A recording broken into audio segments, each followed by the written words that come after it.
小姐才华盖世，有她所教策论学识，姑爷定会大放光彩。更何况姑爷还去书院读1年，此次殿试，姑爷必定高中。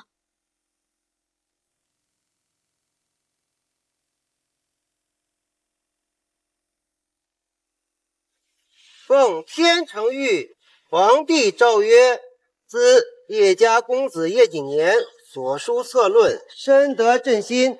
特赐正3品探花，钦此。谢主隆恩。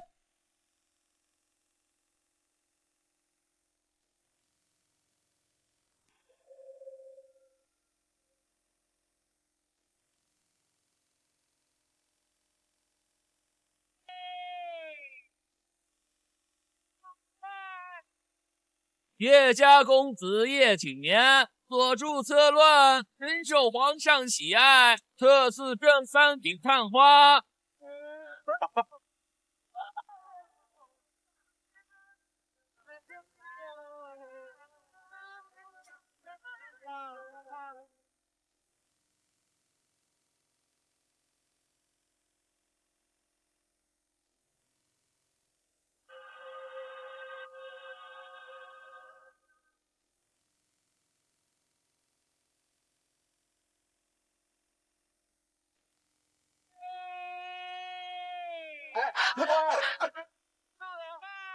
好，我叶家总算出了个探花郎。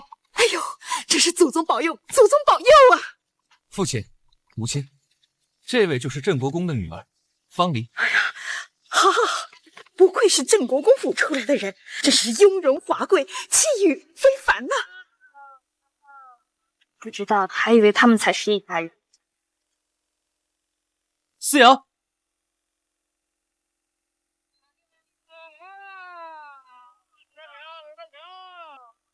我要娶方离进门。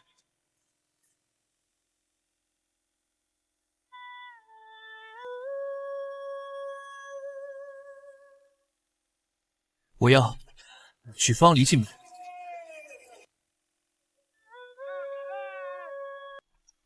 方离才是世上最懂我的人，在书院时，是他陪着我彻夜苦读，我能高中都是方离的功劳，我不能负他。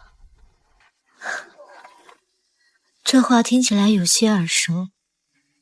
叶景年，从前你也曾这样对我说过。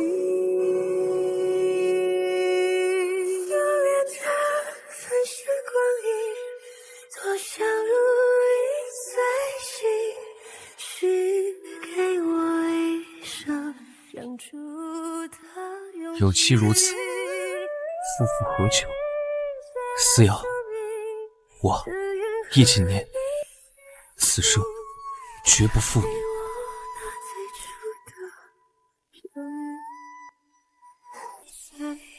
思瑶，我的承诺我自然记得，你放心，我叶景年绝不休妻。你思瑶依旧是我的妻子。方离也不是善妒之人，从今往后，你们要和睦共处。你可问过方离姑娘？堂堂国公府千金，甘愿嫁入叶府为妾？方离是郑国公爱女，怎可为妾？今年会以平妻娶之，你们不分大小，平起平坐。看来你们早就知道这件事，所以叶景年，你也是这个意思？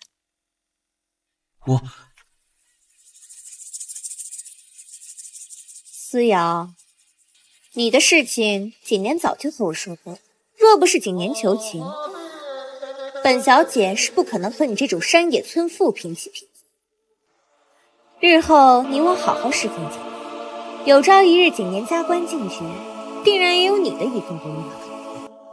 否则，国公府的大小姐果真非同寻常，二女共侍一夫这种事，我一个山野村妇可做，但在方大小姐眼里却能当做平常事。能这么和方丽姑娘说话的？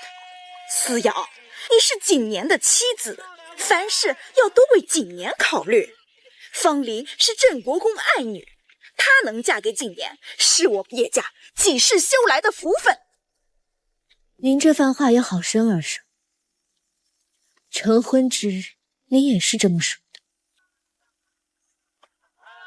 而你更是许下承诺，愿得一人心，白首不相离。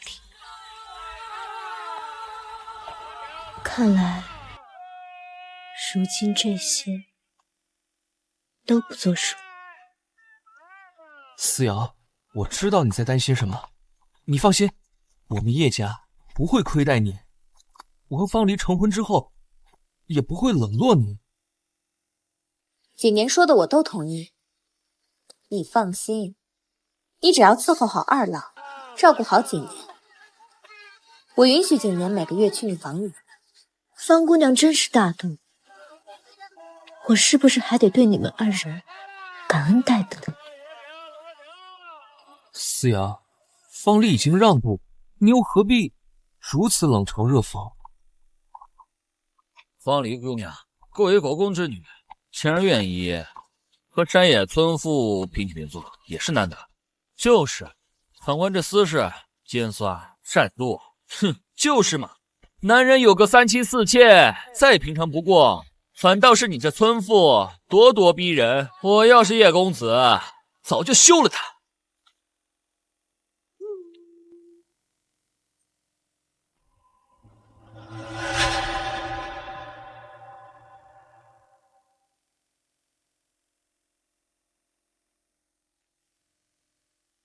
思瑶，她竟然是思瑶！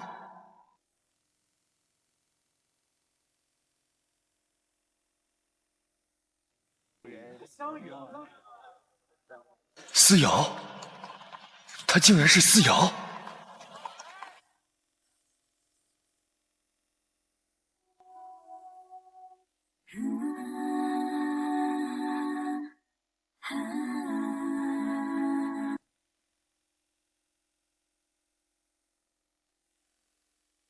你是来找爹爹的？想必她就是司伯父家的女儿思瑶了。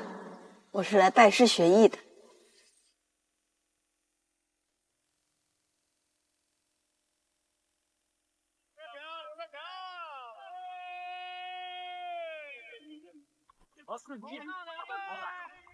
怎么样啊，思瑶？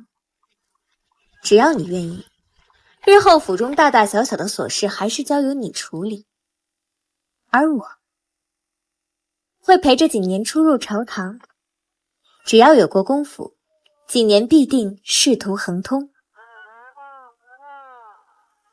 若是我不愿意，夫为妻纲，由得你不愿意。思瑶，方离他为了我一再让步，受尽了委屈，你不要得寸进尺。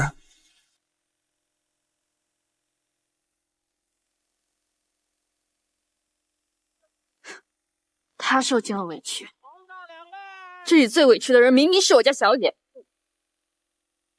你叶府一穷二白，府上的吃穿用度花的都是我家小姐的嫁妆。老夫人生病时，是小姐在身边尽心尽力的伺候。那个时候姑爷你在哪儿？哦，在书院，和这个女人勾勾搭搭。别忘了，你的策论学识哪个不是小姐教的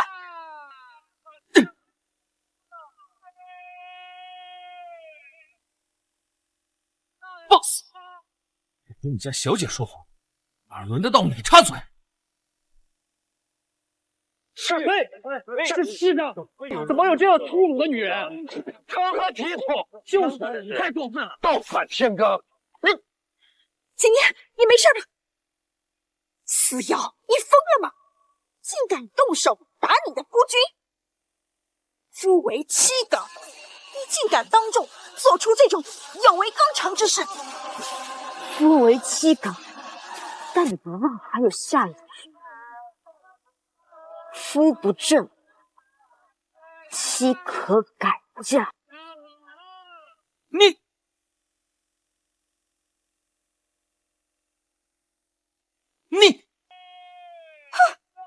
好啊，那就去改嫁呀！自古以来，男人三妻四妾实属正常。今年要娶方离进门，你身为妻子，本应唯命是从。你几次干涉此事，已属大逆不道。我叶家不和你计较，你却因为一个丫头对夫君动手，你说说，你哪一点配为人妻？你的意思是叶景年他背信弃义，我还要忍下这口气？难不成你们还想我和他操办婚礼？操持婚礼，你也配？我和景年大婚之日，不敢说整个长野，至少我父亲满门同僚和他的门生都会前来祝贺，他们身份之尊贵宛如皓月。你一介山野出身的村妇，能让你来参加已是恩赐，你还妄想操持婚礼，你觉得你配吗？我自是不配为二位操办婚礼，那就祝二位白头偕老，永结同心。待二位大婚之日，我会请着天底下最尊贵的客人前来道喜。这不可能啊！最尊贵的客人，你以为你是谁呀？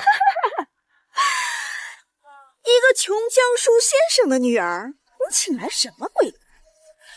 不过都是些酸腐书生罢了，他们呢，哪能跟国公府相提并论呢？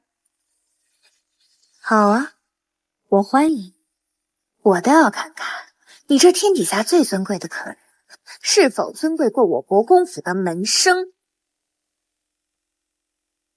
普天之下莫非王土，率土之滨莫非王臣。莫说你国公府门生，就连满朝文武，都不过是天子之臣民，与你无异。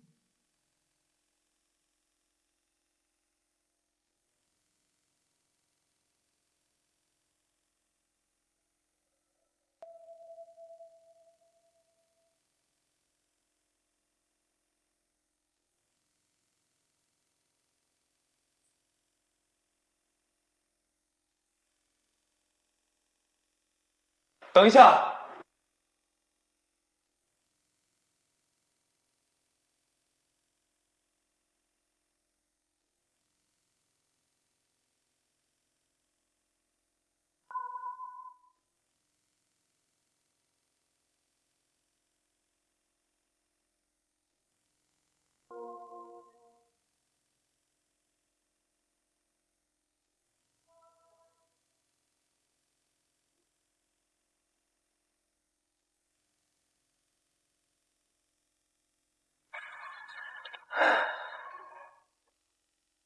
鄙人姓江，不知可否与姑娘结识一下？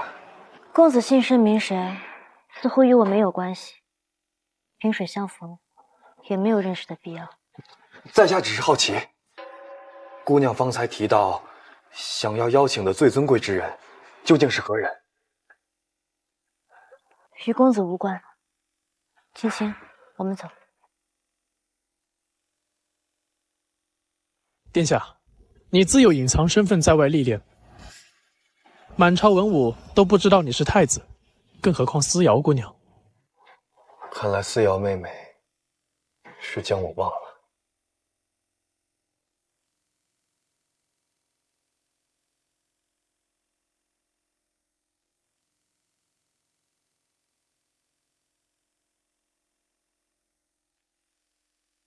林州哥哥，你今天看上去怎么不大高兴？思瑶妹妹，家父命我在此求学，如今学有所成，赶回去。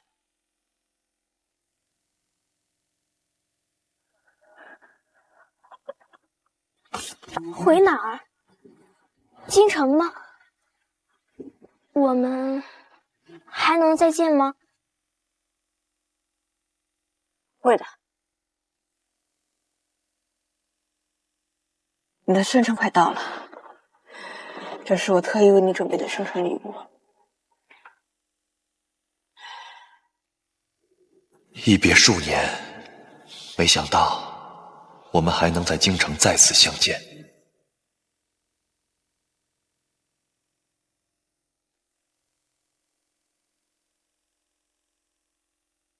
在二位成亲之时，我会请这天底下最尊贵的客人。小姐，你到底要请谁呀？当然是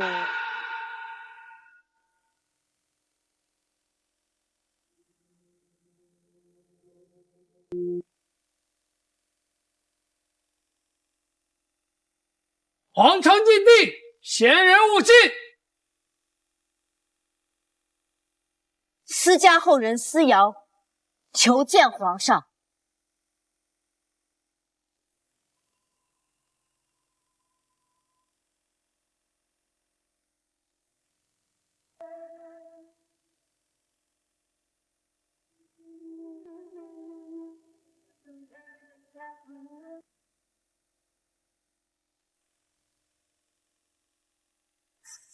丹书铁券，报！丹书铁券出现了！报！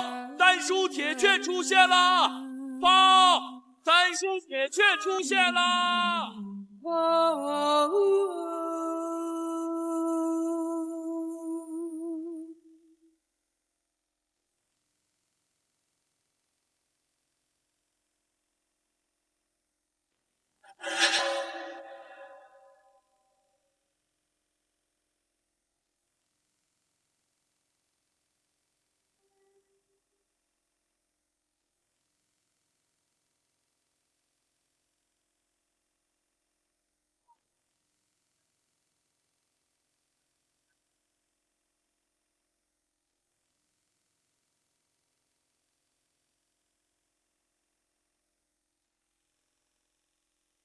丹书铁券，公标青史，宜可信私。民女思瑶拜见皇上。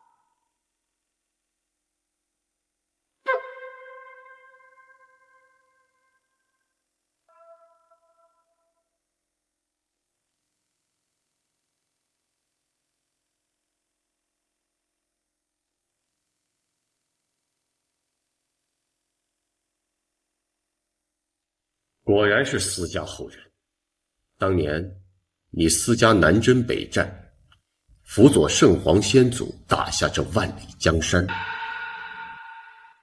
先皇欲将一半江山相让，你私家却执意归隐田园，教书育人。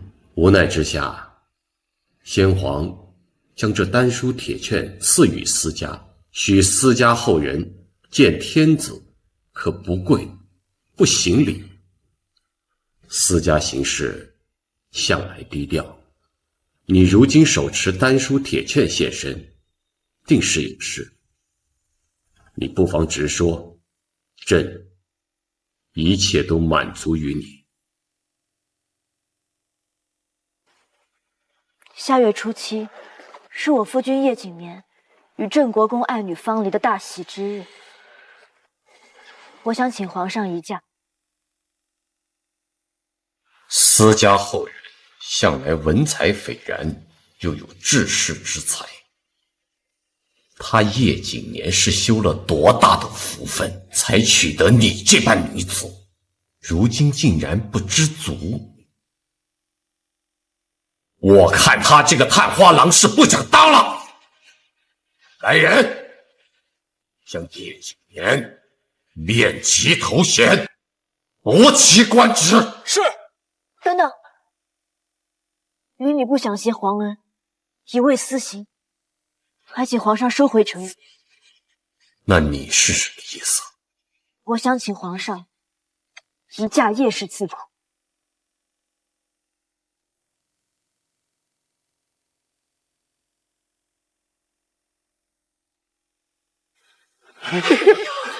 贵嫔大驾光临，我们叶家蓬荜生辉啊！啊，是呀，能跟国公府结亲家，是我们叶家几世修来的福分呢。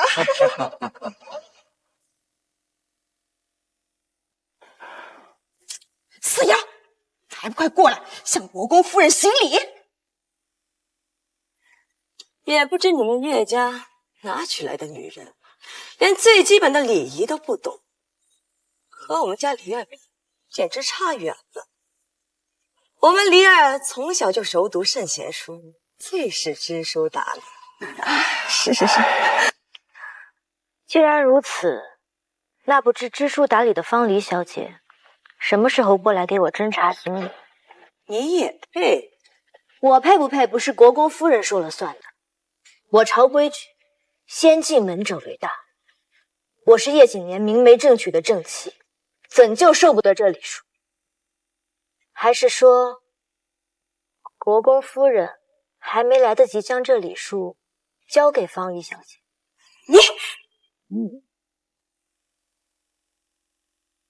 母亲。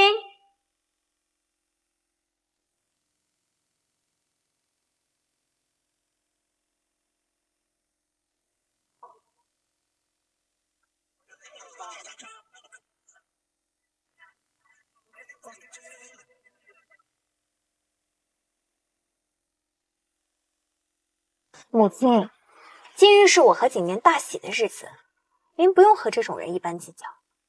景年为了我们的婚礼可是费了很多心思，重开叶家祠堂，连堂前的合欢酒都是他亲手所酿。可是此时此景，你还不明白吗？呸！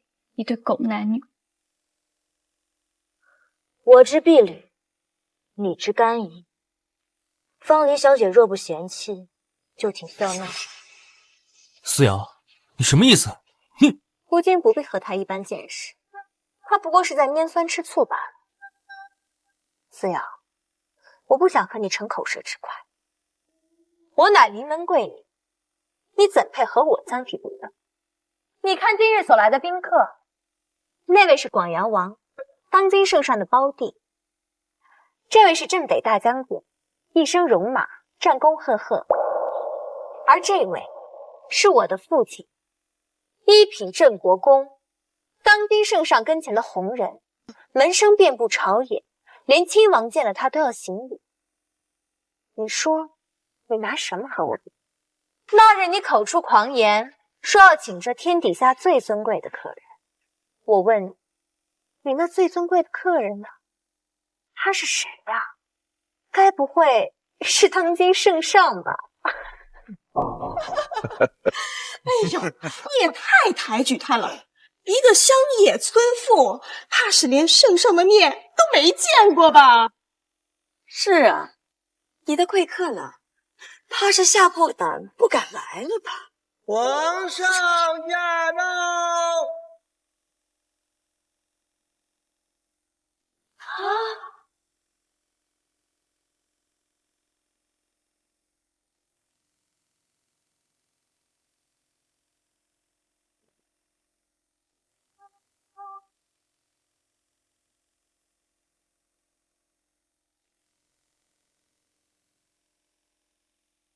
吾皇万岁万岁万岁！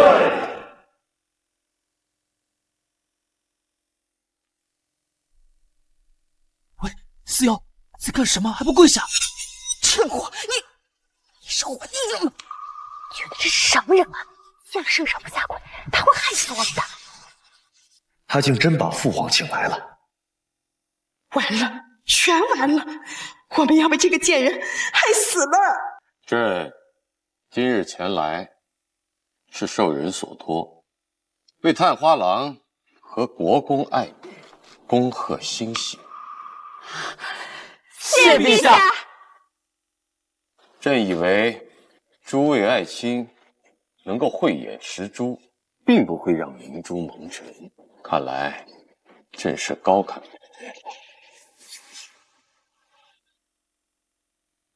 一个个鼠目寸光，如此草包，怎担得起朝廷重任？臣有眼无珠，请皇上恕罪。叶探花，臣在。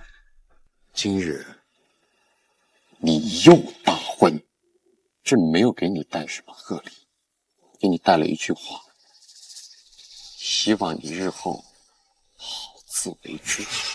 臣谨遵圣上教诲。民女不想携皇恩，一味私行，我想请皇上移驾叶氏祠堂。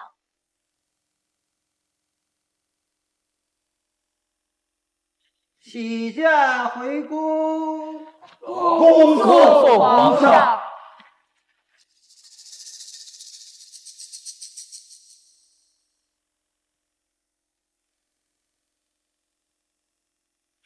叶锦年，你是做了什么错事，冲撞了圣驾？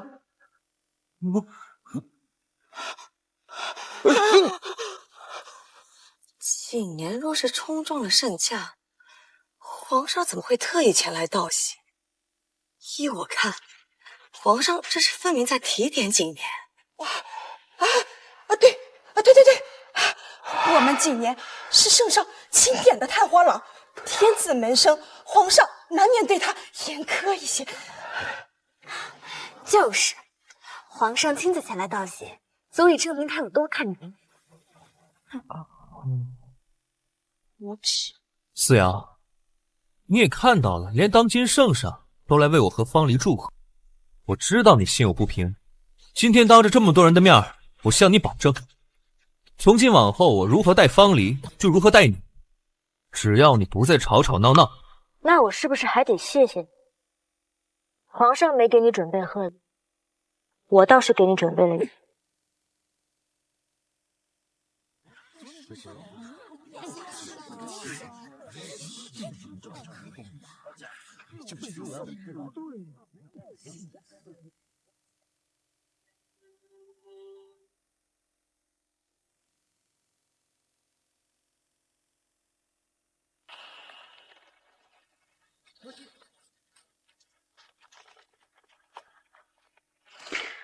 学堂之社乃国之未来，安民之长远之计。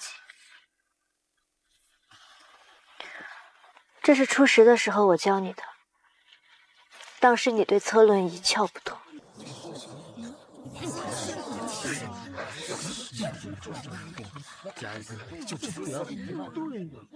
泰山不让土壤，故能成其大。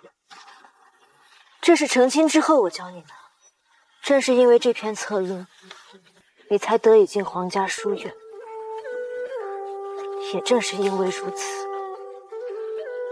你认识了方离。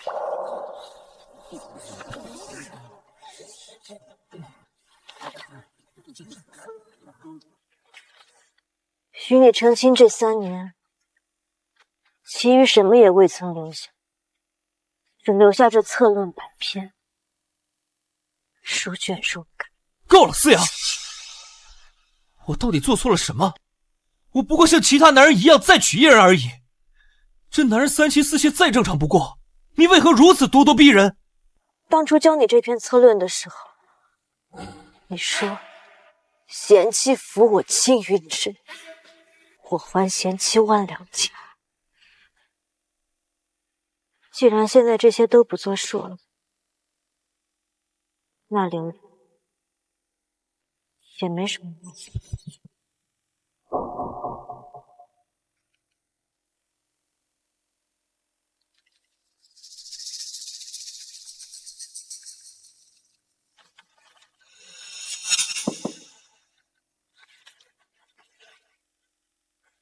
3年恩爱，一纸荒唐。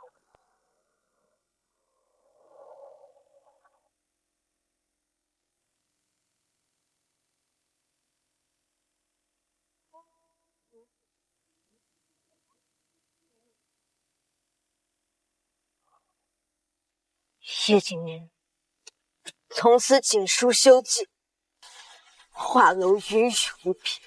思瑶，你知不知道你在做什么？我当然知道。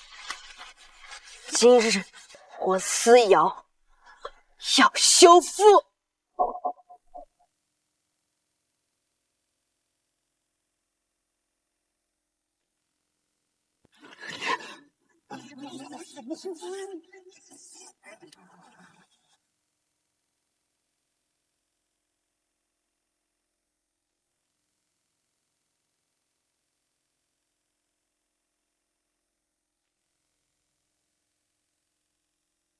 诛弦已断，明镜残缺，情义两消，与君长绝。昔日情分今已断，余生陌路两不甘。今日我思瑶与新科探花叶景年解除婚约，以此为誓，视为休书。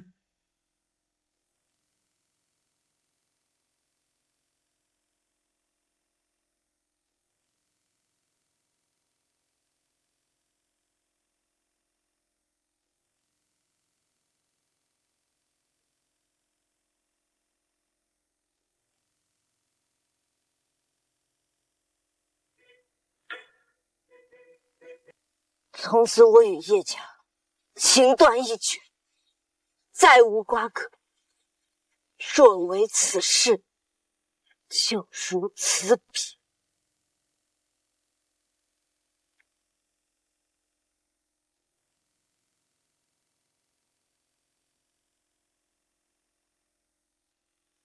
胡闹！姜王朝还从未出现过女囚男的先例，没有这个先例，我思瑶便来做这个先例。依照律法，女子休夫需入狱3年。结发为夫妻，恩爱两不疑。既然情义已消，又何必要绑在一起？别说是3年，就是30年，我思瑶也认。明日我自会去官府领罚。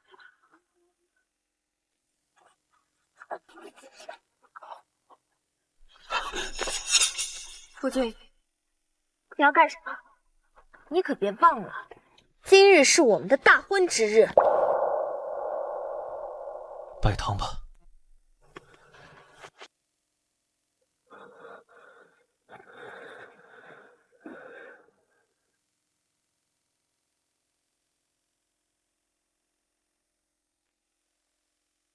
父亲，女儿已决心休夫，离开叶家。按照我朝律例，女子休夫需坐牢3年。我思家虽有丹书铁券，但女儿时刻谨记您的教诲，凡事以律法为准。今日我就会去官府领罚，这3年就由青青代替女儿扫墓祭奠，望父亲莫怪。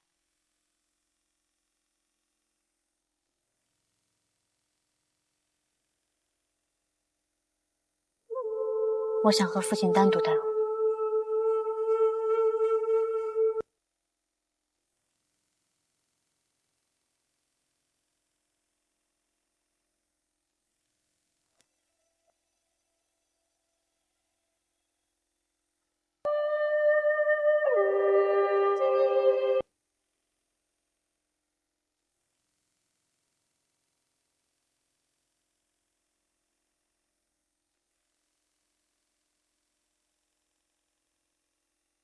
千里江山万年长，但愿斯事半月降。司伯父，没想到今日还能得见令媛。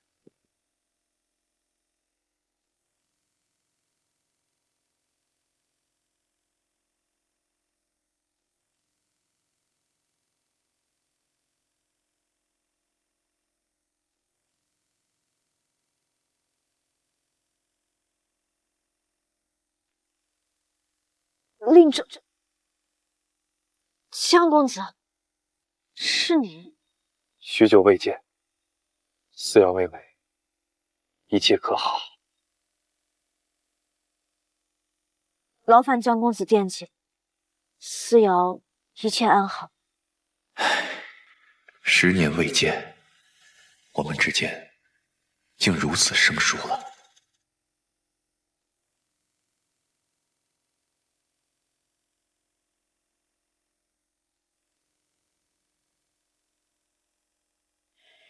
这些年，我一直挂念着思瑶妹妹。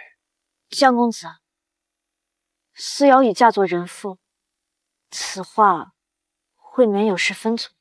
夜氏祠堂之上，思瑶已休夫，何来他人之妇？你怎么知道？我不仅知道思瑶休夫，我还知道你要去衙门领罚。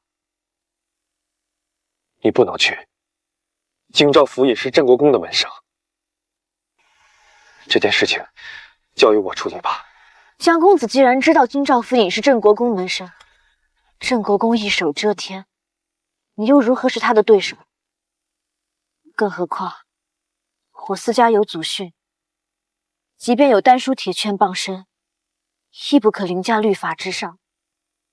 此事更是不能劳烦江公子。你确定要如此？既如此，便如此。不愧是思家好人。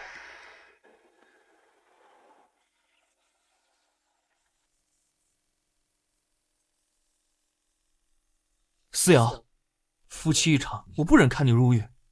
只要你愿意收回休书，我可以当做什么事情都没有发生过。覆水难收，祸尽难圆。叶昙花，不要再多费口舌。思瑶，我说这些都是为了你好。你一个弱女子，又没有母家的庇护，如何在这世道艰难求生？你还不明白吗？叶府就是你最好的归宿。天为盖，地为炉，世界之大，总有我的容身之处。但叶昙花刚刚说这番话，可曾想过刚过门的妻子？思瑶，你少在这里挑拨离间。我不像你，没有容人之量。景年是我的夫君，他说什么做什么，我这个做妻子的自然会赞同。夫妻同心，怎容得下旁人？方离小姐饱读诗书，竟也甘愿被这般伦理纲常所困。你休要胡言乱语！夫君说这些都是为了你好，你别不知好歹。是啊，景年，这私事自寻死路，你呀何必管他？思瑶，你别再执迷不悟了。同你们叶家继续纠缠下去，才是真的执迷。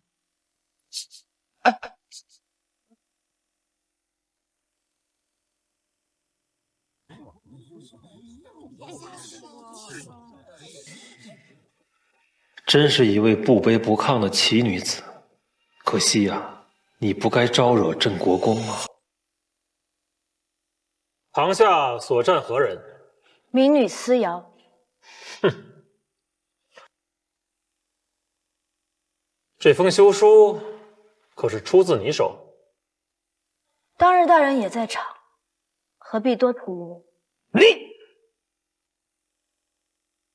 大胆私事！身为一介妇人，竟敢休夫，你可知错？不知。女子休夫有违我朝律令，我认罪。但法有不公，我思瑶无错。大胆！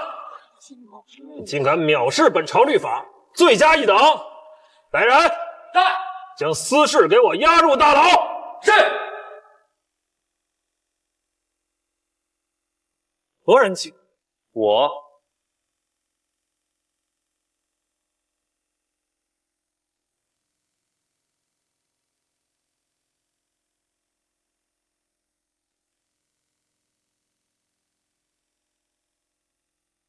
他是谁？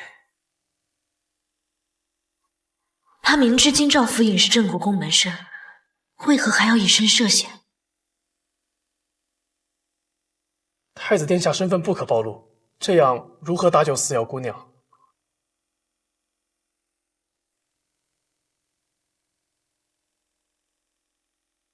我的身份不能暴露，但你可以。我家公子有话要说。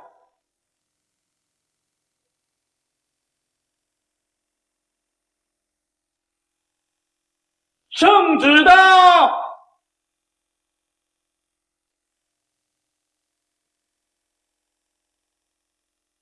封奉天承运，皇帝诏曰：将王朝治下百姓，无论男女，皆为朕之子民，应享平等之权。今有新规颁行，男子可以休妻，女子亦可以休夫，钦此。皇上怎么会突然下旨修改律法？臣领旨谢恩。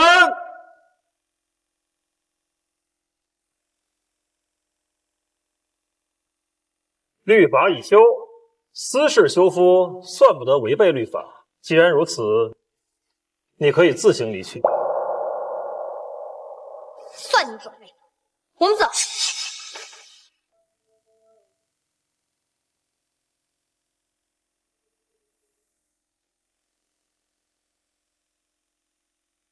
我还以为他是江公子的侍卫呢，没想到他竟然是……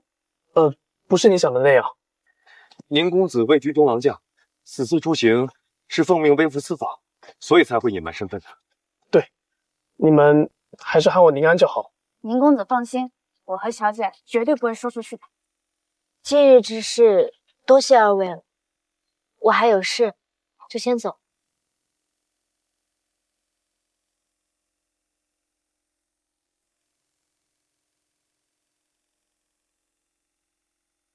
殿下，为何不直接告诉思瑶姑娘你在找她？多年未见，她对我已然生分，现在还不是说这些的时候。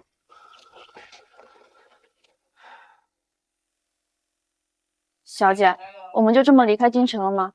要不要和江公子他们告个别？思瑶，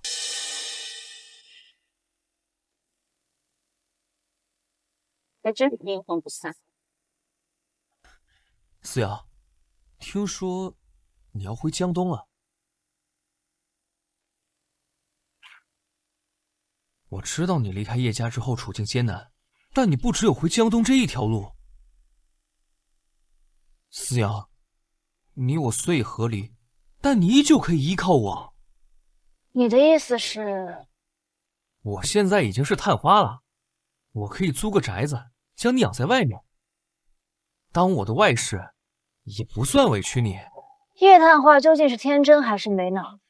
我若是愿意做外室，又何必当众羞辱？思瑶，我好心帮你，你何必冷嘲热讽？叶探花的好意，我怕是无福消受。你好，既然如此，我倒是要看看你一个弱女子如何求生。思瑶，别怪我没提醒你，离开我，早晚得饿死。哼！这世上怎么会有如此厚颜无耻之人？小姐，你都不生气吗？为了这种人不值吧？走吧。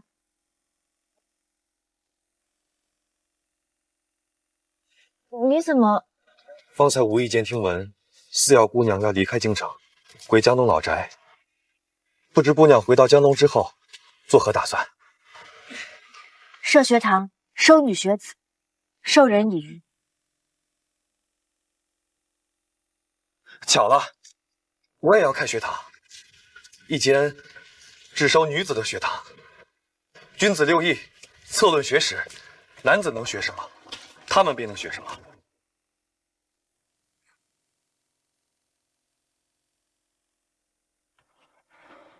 弟弟，为何学堂里只有我一个女孩子？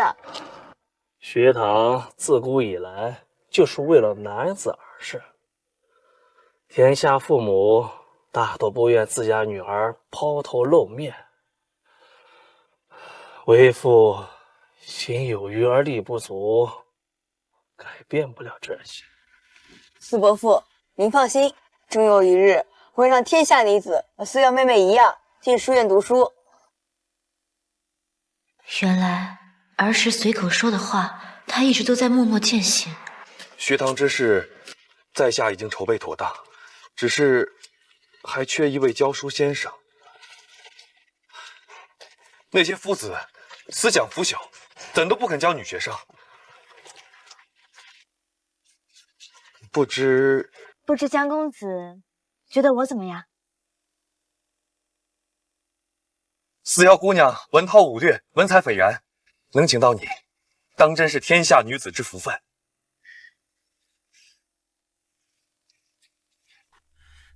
这才离开叶府，就和别的男人说说笑笑，成何体统？夫君回来啦。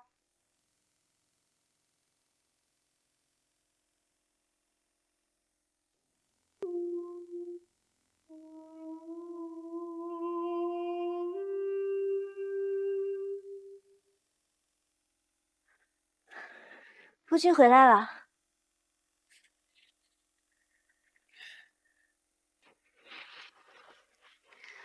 我特意做了你爱吃的菜，你尝尝。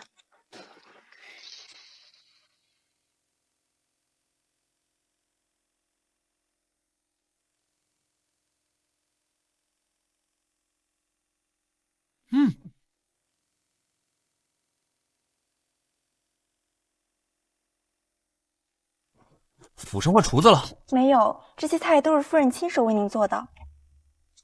怎么样？我有要事处理，你自己先吃吧。哎，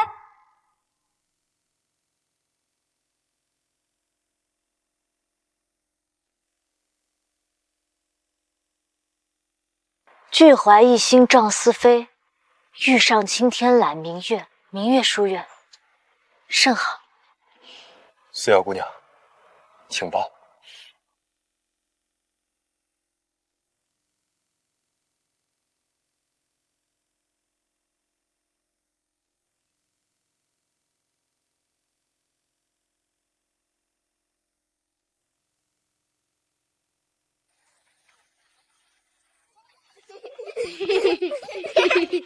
慢点儿，别摔着。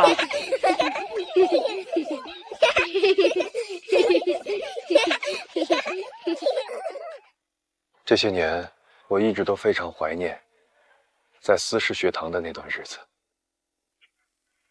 可惜，司不复故去，我能做的便只有这些。你已经做得更好了，江公子，是时候将女子书院的事昭告天下了。什么女夫子？荒唐啊！这个世界上怎么会有女人教人读书的？就是，就算是家里再贫苦，也不能让女人出来抛头露面。对呀，不知道吗？就是叶探花那个前妻啊！啊，这样啊？对呀。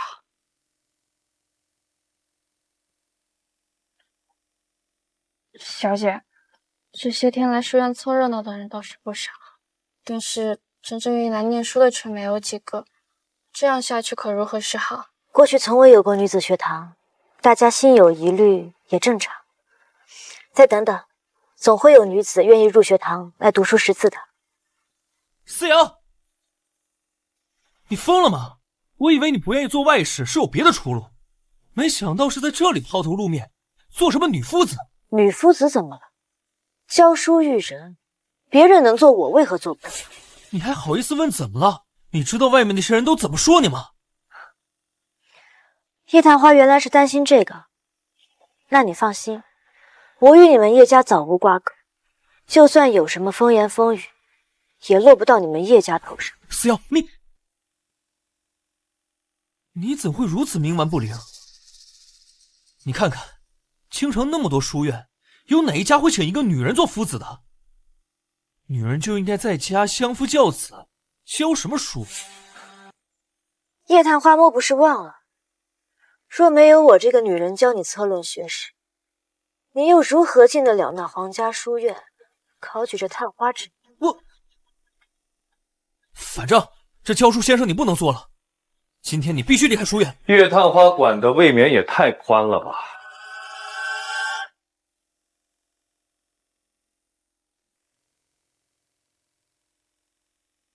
我们的书院不欢迎。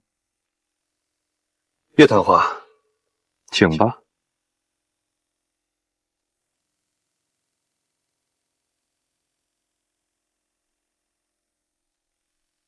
这就是你留在这里做女夫子的原因，都是为了这个男人。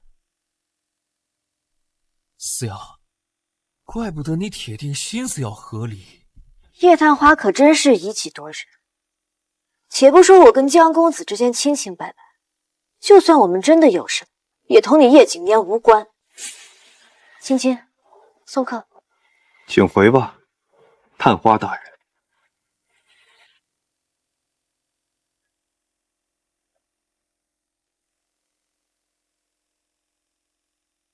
早上到现在都没看见夫君，你可知他去了哪里？我听府里小厮说，大人去了明月书院。哦，是坊间传闻的那间女子学院吗？是。他去那里做什么？找思瑶。思瑶现在是明月书院的女辅司。什么？都已经和离了，叶景年竟然还要去找人，夜长梦多，我绝对不能让思瑶继续在京城待下去。姑娘，这是去哪儿啊？书院？我看你长得水灵，与其浪费时间进这书院，不如花点心思学学怎么伺候男人。哎，别走啊！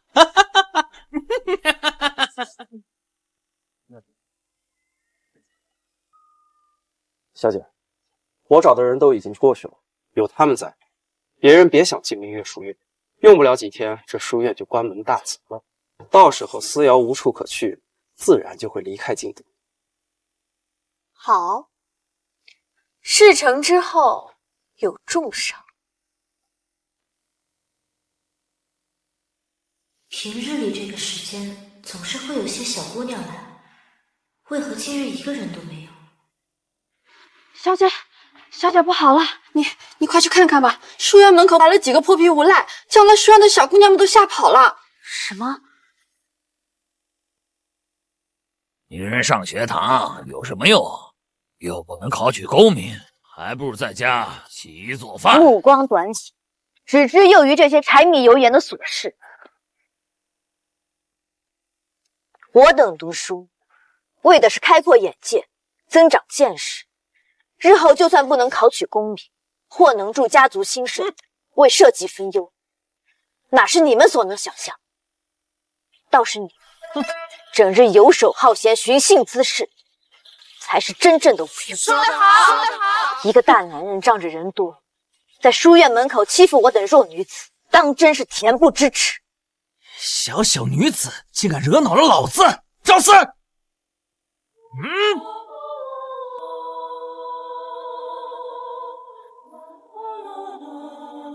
光天化日之下，胆敢当街行凶！走，去官府。思瑶，你没事吧？你受伤了？无妨。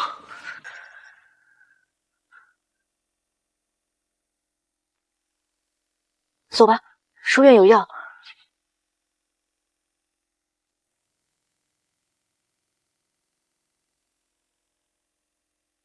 灵儿，今日御书房内，圣上提到了如何改善民生，以固国本。我有感而发，写了篇策论，你帮我瞧瞧。是好。夫君，这是新上的龙井，你快尝尝。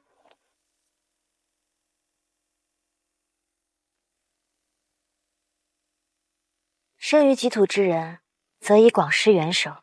夫君此番尽显仁德大义，甚好。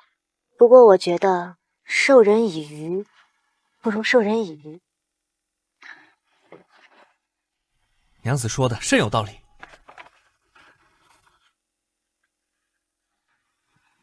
大人，不好了！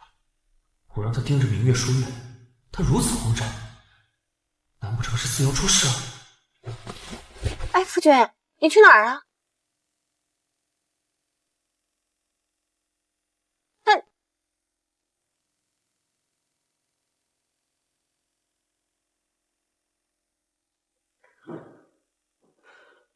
你今日怎么如此鲁莽？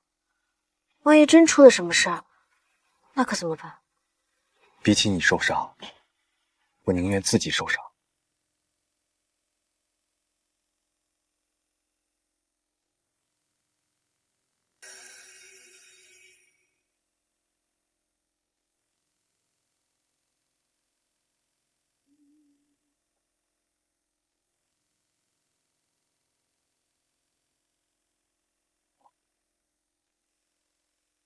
且不说我跟江公子之间清清白白，就算我们真的有什么，也同你叶景年无关。从此我与叶家情断义绝，再无瓜葛。若为此事，就如此别。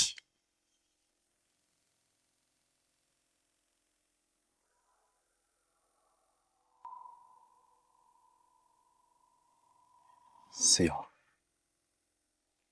我还有一瓶药，我去拿。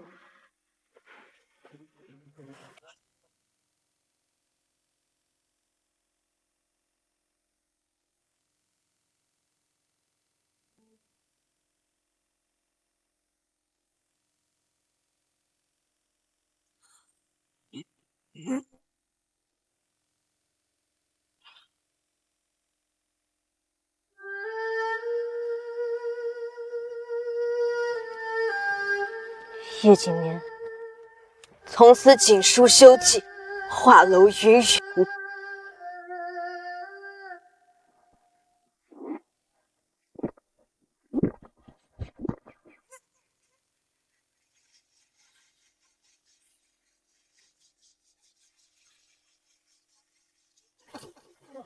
夫君，怎么醉成这样了？思瑶，我对不起你。思瑶，我对不起你。叶景年，你这要让我算什么？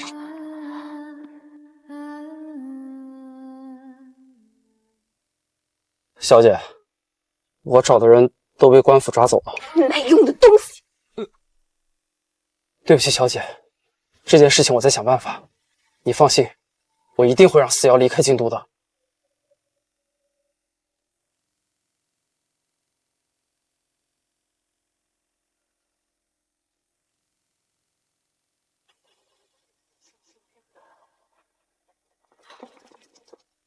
殿下，那几个寻衅滋事的人已经都抓到了，只是怎么拷问他们都说不出指使之人是谁，恐怕是真的不知道。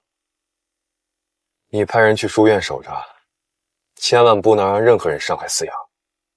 太子殿下不是已经派了人在守着吗？什么？刚刚我出来的时候，看到一个侍卫打扮的人守在书院外面。不好，思瑶有危险，走。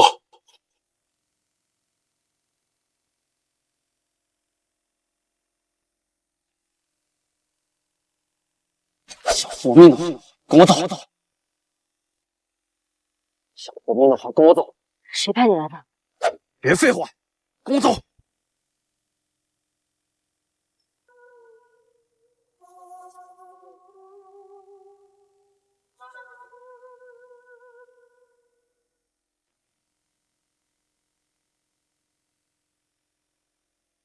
这人是风离的侍卫。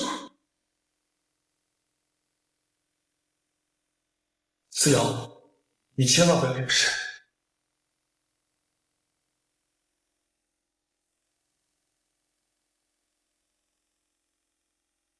思瑶，我们是不是来晚了？思瑶姑娘她……不会的。江公子，我家小姐。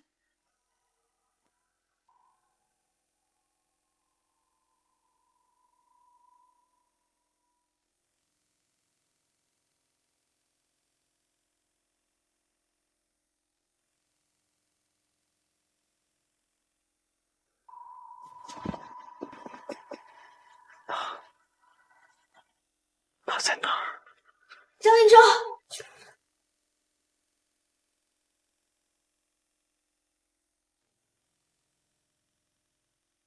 一寸芳烟勾勒浓淡，一次千金最怕思瑶，情牵。你吓死我了！你吓死我了！我还以为风雨无畏畏流言，没事就好，没事就好。汹涌波澜。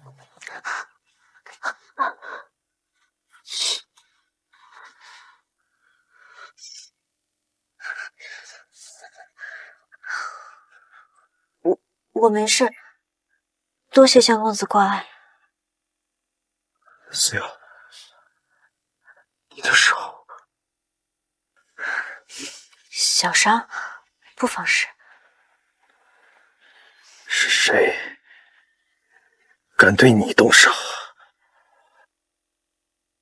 这到底是怎么回事？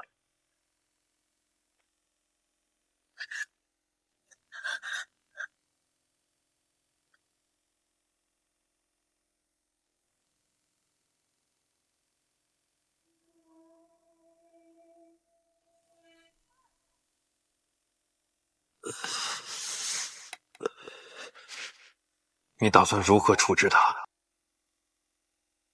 你打算如何处置他？还能怎么样？当然是剥皮抽筋。剥皮抽筋还是太麻烦，要我说，直接断手断脚往坛子里装。不关我的事啊，是方离想让思瑶离开京城。江公子，我有件事想拜托你，请讲。将此人送回叶府，而且要大张旗鼓的送，越多人知道越好。小姐直接将人送回官府不就行了？为何要送回叶府呢？思瑶妹妹，这是想借东风。借东风？你们这是什么意思？书院的告示已经贴出去很长时间了，可是根本就没有人来。我们对外宣称男子学什么，我们就教什么，但是口说无凭，又有谁会相信呢？我必须要让大家知道，我这个女夫子是有真才实学的，没有什么是比赢下国公府大小姐更好的证明方式。思瑶妹妹，请放心，我定将她风风光光的送回叶府。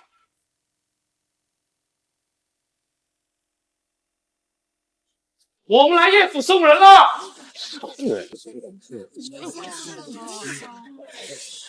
思瑶姑娘，有信让我代为转达。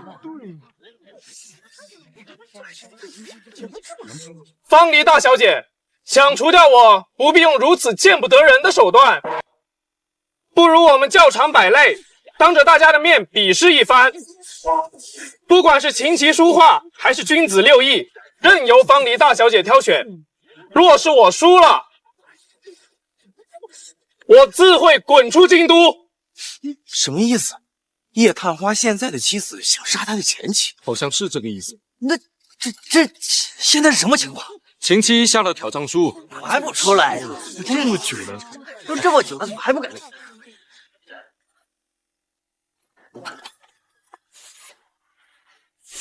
阿彩真的是你派去的？是又如何？你疯了吗？你知不知道朝堂上下有多少双眼睛盯着这件事？你让我以后如何自处？你是因为这个才生气的吗？叶姐，你别以为我不知道你对思瑶藏着什么心思。怎么，我派人伤她，你心疼了？我为你付出了这么多，你为什么还是对思瑶那个女人念念不忘？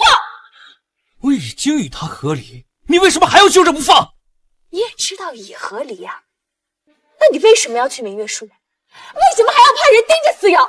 从小到大，没有人喊和我抢东西。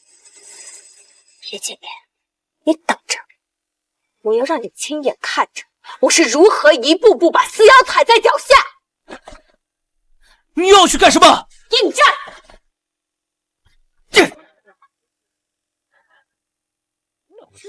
方离小姐，思瑶姑娘有信让我代为转达。还不出来呀、这么久了，来了，哎，来了！哎呦，出来！你回去告诉思瑶，这个战书我接了，3日后我要和他在教场比试射箭。君子六艺乃学堂之根本，他一个教书先生，总不可能连这个都不会。侦探一个女子行不行啊？吹牛嘛！这回有热闹，口气有点大哦。这回有热闹。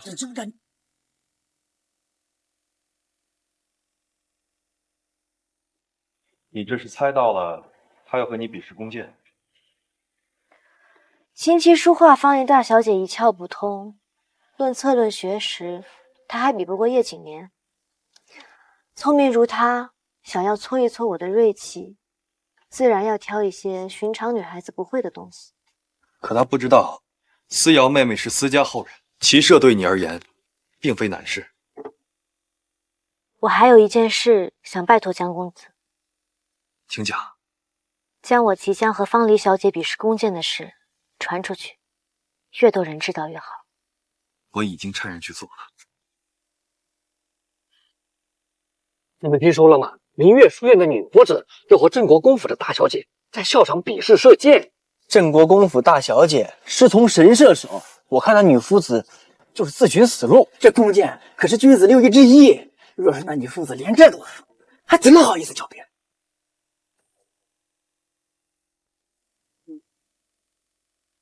来吧，加油！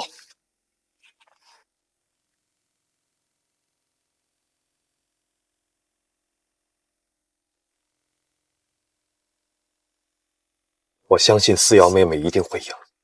倘若真出了差池，你也不必忧心，万般后果，我同你一起承担。小姐，比赛开始了。好。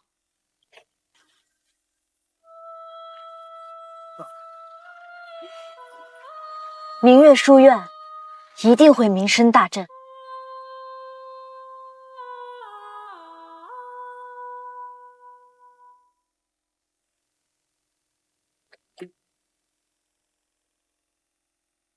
本次赛事，双方将各执3支箭，射向教场内的靶子上，正中中心得1分，最终分多者获胜。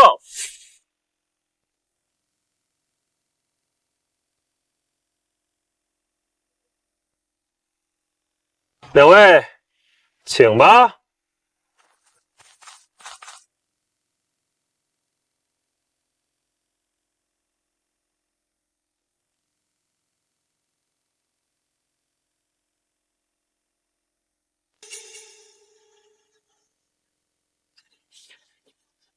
我派人在一个箭筒上做了标记，你务必要拿到，里面的箭枝是完好无损的。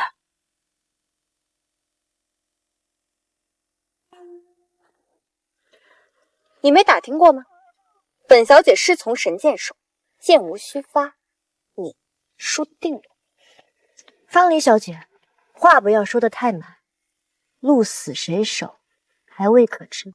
你好啊，我倒要看看思瑶小姐若是输了，又有何脸教别人君子六艺。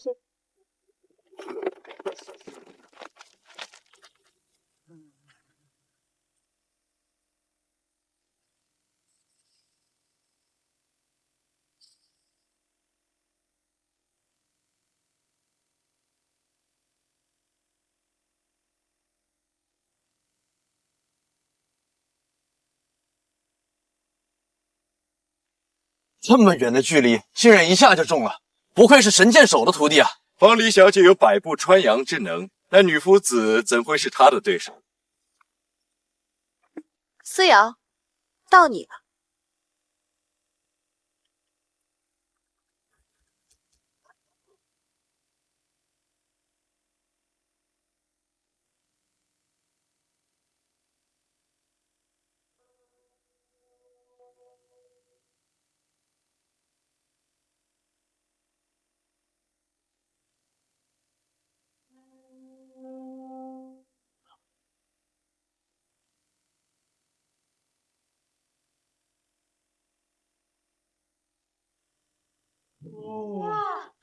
小姐好厉害！这思瑶小姐看似柔弱，竟然还有百步穿杨之能。我也想像她那样。你们呢？若是想和我家小姐一样，可以到明月书院来，我家小姐肯定会毫无保留的将她的剑术教给你们。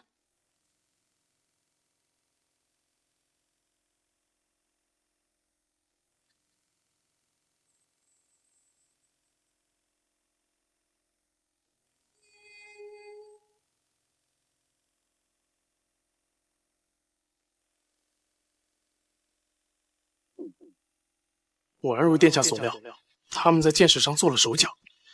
殿下真是料事如神，我现在就让人们把所有的剑都换回去。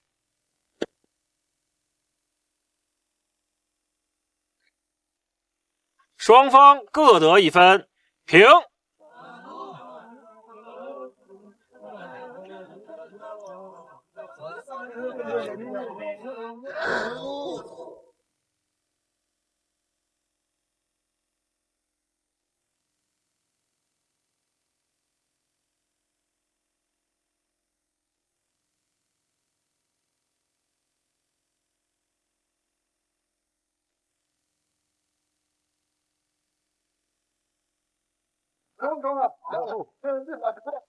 好力道！这女夫子怎么会是方离小姐的对手？这是在犯规！闭嘴！你个小丫头懂什么？方离小姐弓箭射艺如此了得，那女夫子简直是自取其辱啊！方离小姐2分，暂时领先。怎么样，司使，还要继续比下去吗？现在求饶还来得及。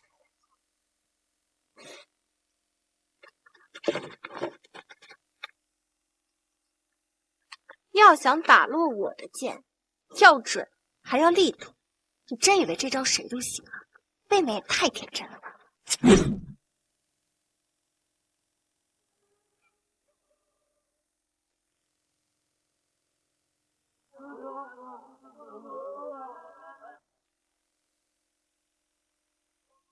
怎么可能？这一招没有个3年5载是练不出来的。怎么可能？这一招没有个3年5载是练不出来的。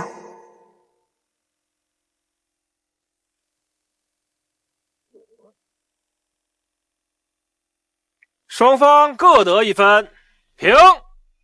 思瑶的弓箭之术绝对不在我之下，不行，我绝对不能输给他。只要再打掉他一支箭，就算他故技重施，那也是平局。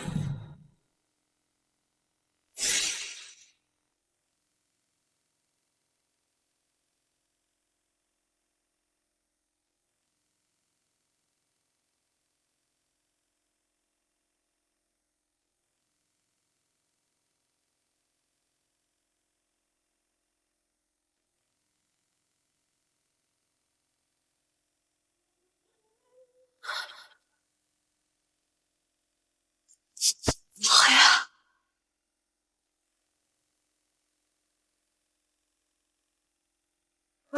小姐好厉害！方离小姐射艺已然是出神入化，没想到明月书院的女夫子啊，是更胜一筹啊！太厉害了！思瑶姑娘的剑术肯定不在男子之下。君子6艺从来没有男女之分，男子可以做到，我们女子一样可。君子6艺从来就没有男女之分，男子可以做到的，我们女子一样可以。好！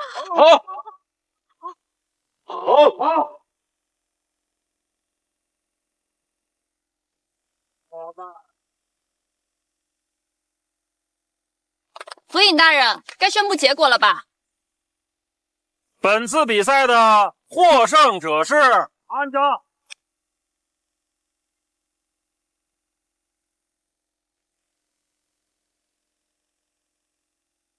射箭比赛只是比较箭矢精准度来判断胜负，岂有途中用箭击落他人剑士夺得比赛？你不会真觉得这个思瑶的第3支箭没有问题吧？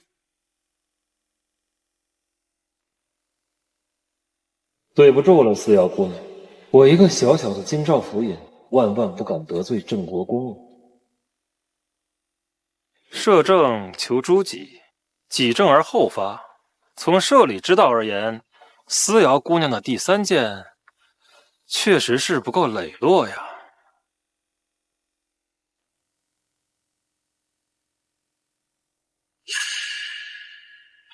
这有点黑幕，这是何意呀？比赛前只说看谁剑术精湛，并未有其他要求啊。这要是按京兆府尹所说，这明明是方离姑娘投机取巧在先呢。就是啊，思瑶姑娘这第3件尤为巧妙，府尹大人之所言完全没有道理啊！聒噪！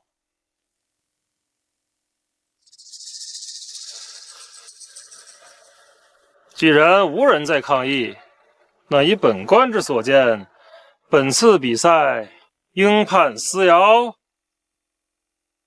成绩无效。本次比赛应判思瑶成绩无效。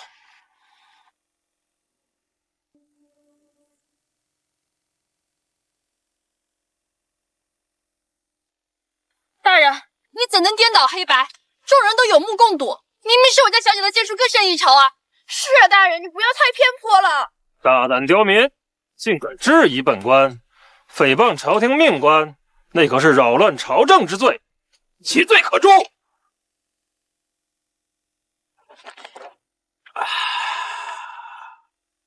公堂之上你是官，但在此次比试中，你既为评判，就应该心怀公正，严明公允。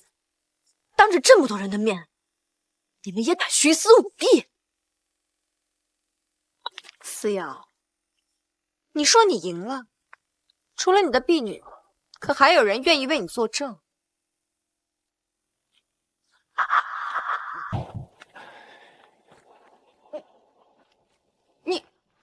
你们不是都看到了吗？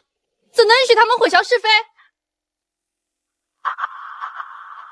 思瑶，我早就和你说过吧，你一介乡野村妇，如何配合我乡体并论？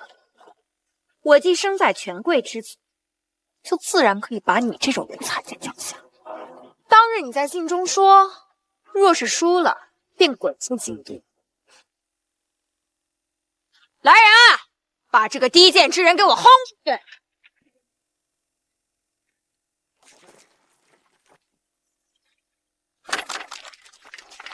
我看谁敢动他！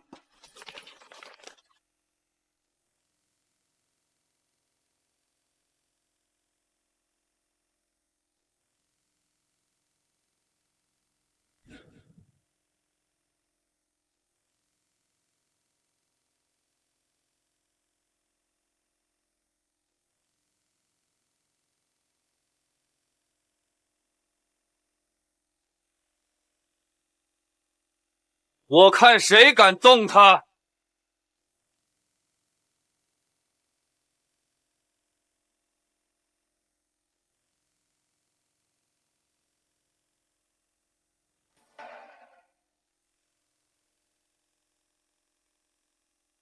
大胆！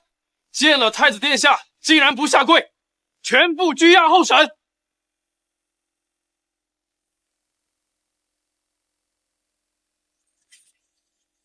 参见太子殿下。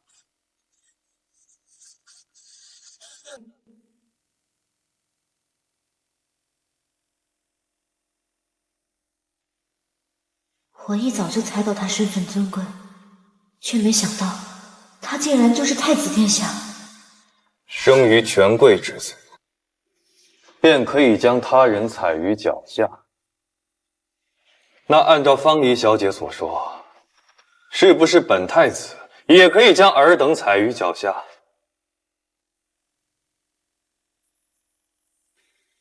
倘若朝廷官员都如尔等这般以权谋私，朝廷的威信何在？这世间的公道何在？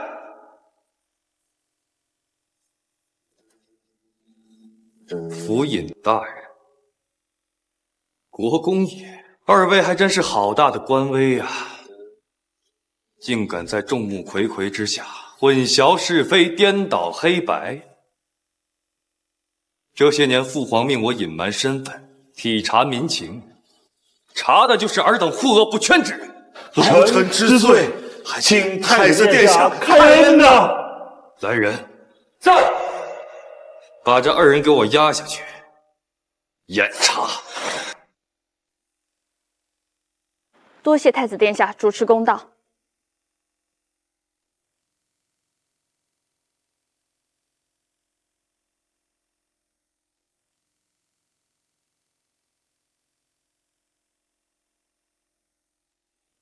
思瑶，我并非有意瞒你，实是公务傍身，不便多说。不过你放心，在你面前，我永远都只是江永昭。太子殿下尚未娶妻，闺阁贵女哪个不是在觊觎太子妃之位？婉婉，你可不要让我失望啊！母亲放心，婉婉一定会成为太子妃。奉天承运，皇帝诏曰：今有私事，心怀大志，请系天下女子与太子携手同心，兴办女子书院，实乃创新风之善举，朕甚感欣慰，特御笔亲题赐匾，钦此。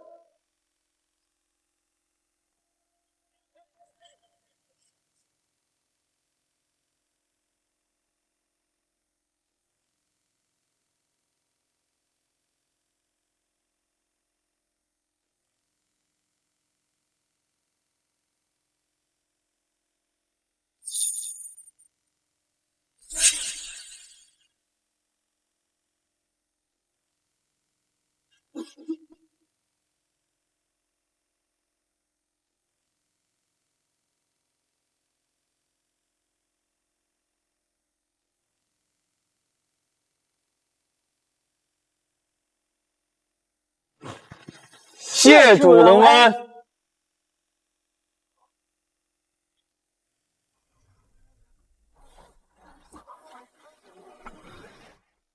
皇上亲自为明月书院题字，现在朝中官员都在往明月书院送笔墨宣旨，我作为新科探花，自然也要有所表示。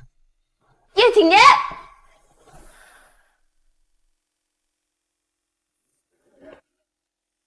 叶景年，你究竟还要躲我到什么时候？自从比试结束，你把我丢在府里不闻不问，你别忘了，我们仍是夫妻。你多虑了，我只是事务繁忙，无暇顾及府内之事。大人，去明月书院的马车已经备好了。明月书院，我去找思瑶。你知不知道，国公府被查，我父亲被押入大牢，都是因为思瑶。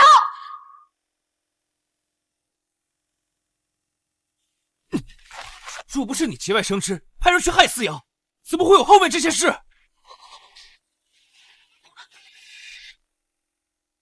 现如今，圣上极其看重明月书院，我作为圣上亲封的探花，自然要有所表示。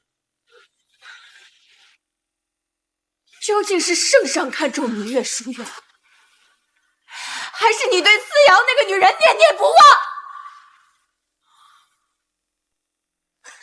叶景年，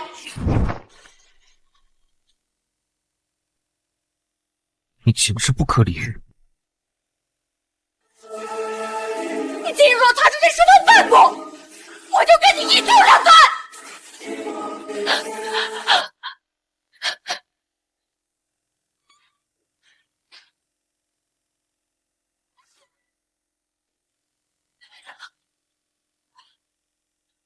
我什么都没了。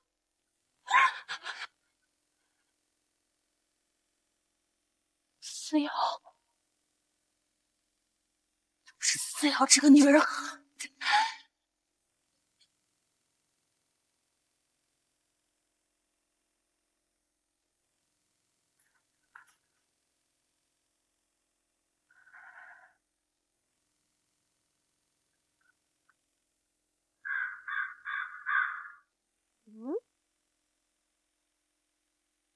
怎么这么快就没有了？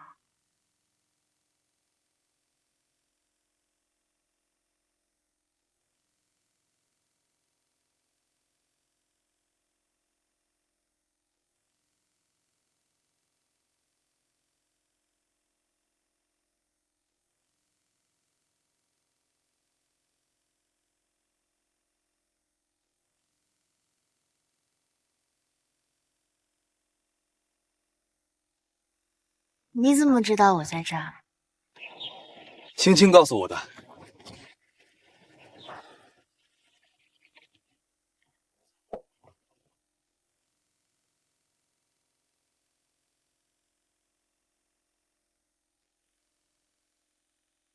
父皇已经同意在江王朝着力兴办女子学堂。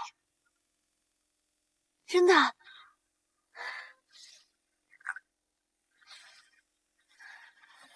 思瑶，替天下女子谢过太子天下。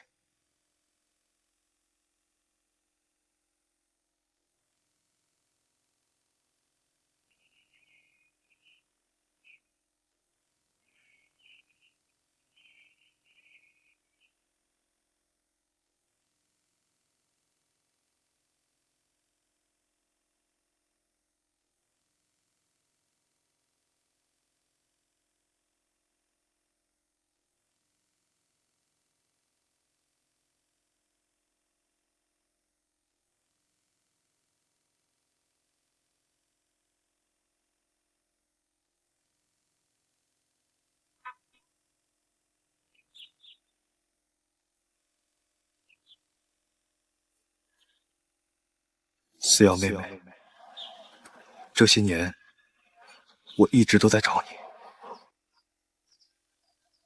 我知你对我或许只是兄妹之情，但我一直钟情于你，私心昭昭，日月可见。我知你对我或许只是兄妹之情，但我一直钟情于你，私心昭昭，日月可见。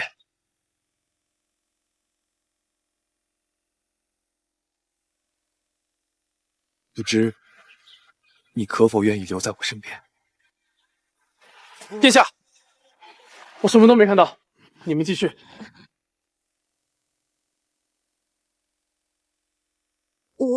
我还有事，我先走了。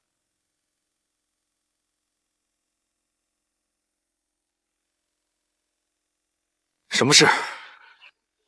皇后娘娘差人送了对玉如意给您。这种事情也需要汇报吗？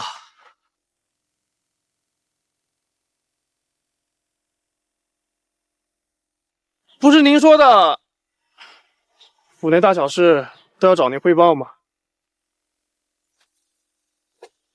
我有这一天都是被你害的，思瑶，我绝对不会放过你。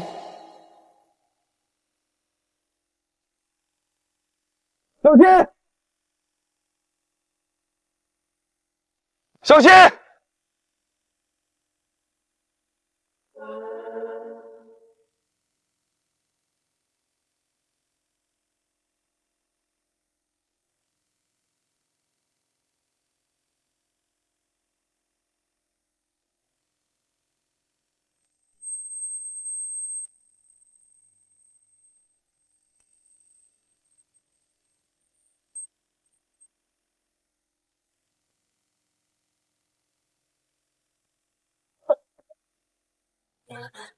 江林舟，太子殿下！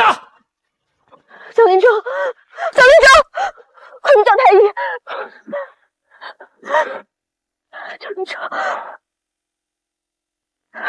再坚持一下，太医马上就来了。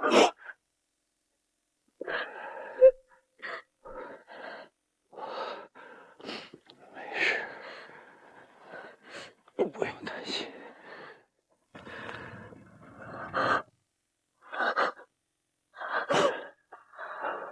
思瑶，别哭。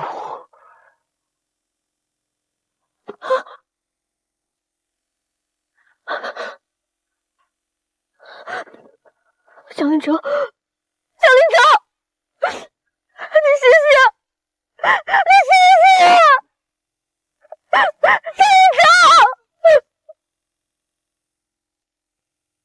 成，你醒醒！蒋令成。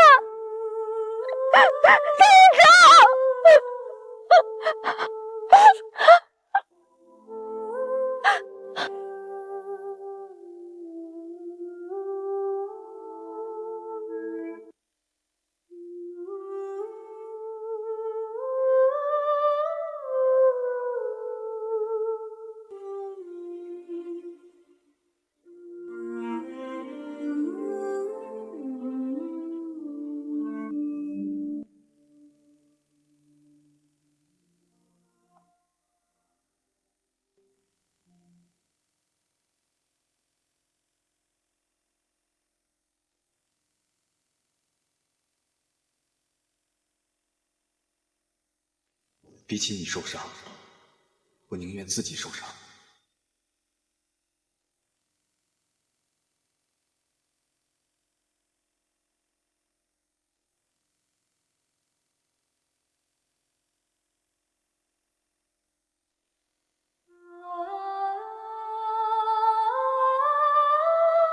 思瑶妹妹，这些年我一直都在找你。我知你对我或许只是兄妹之情，但我一直钟情于你，私心昭昭，日月可见。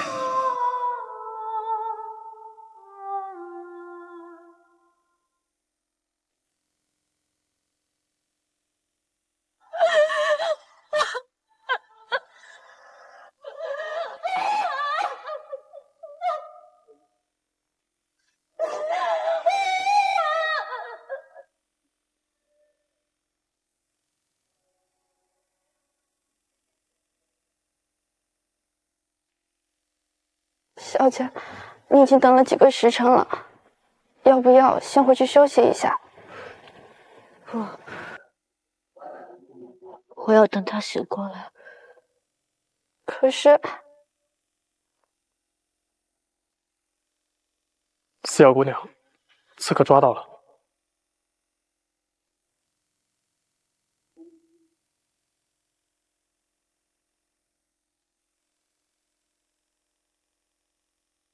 思瑶姑娘，刺客抓到了。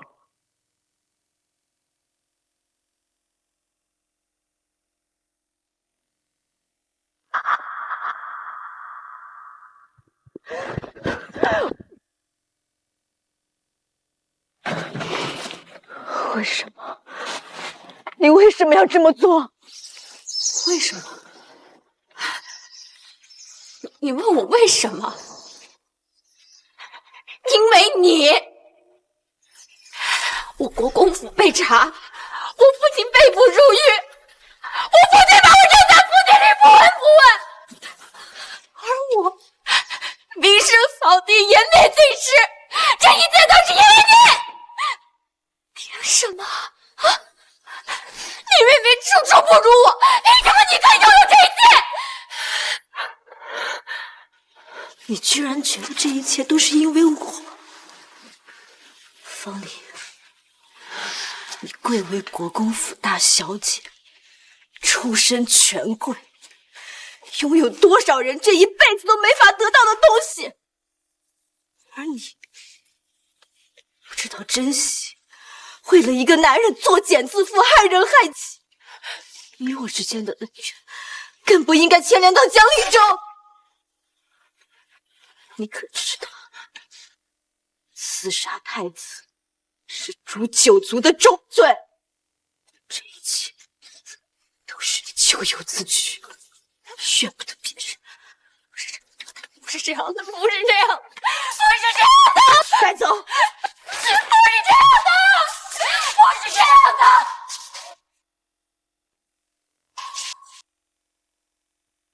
奉天承运，皇帝诏曰：探花郎叶景年之妻方离刺杀太子殿下，其罪当诛，特赐毒酒白绫。叶府虽和此次事件无关，但是方离犯下如此大错，叶府难辞其咎，摘去叶锦年顶戴花翎，贬为庶人，钦此。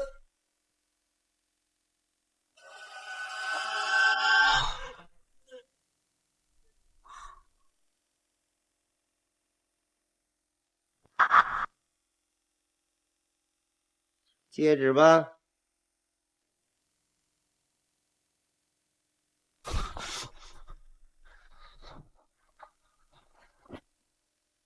臣草民领旨谢恩。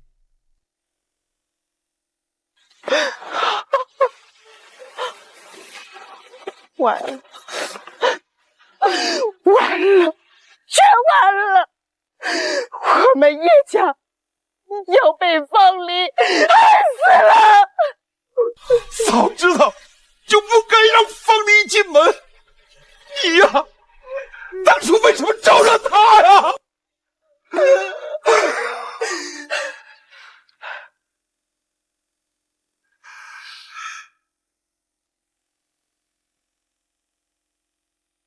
太医说，能不能醒来，就要看太子殿下的造化了。小姐，你说太子殿下他会不会？不，他一定会醒过来的。对，殿下一定会没事的。当年比着凶险万分的情况，殿下都撑过来了。当年。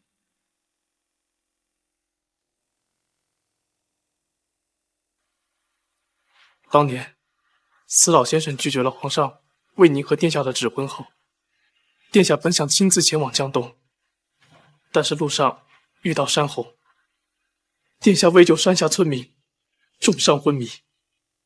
当时大夫都说殿下没救了，但是最后殿下还是醒了过来。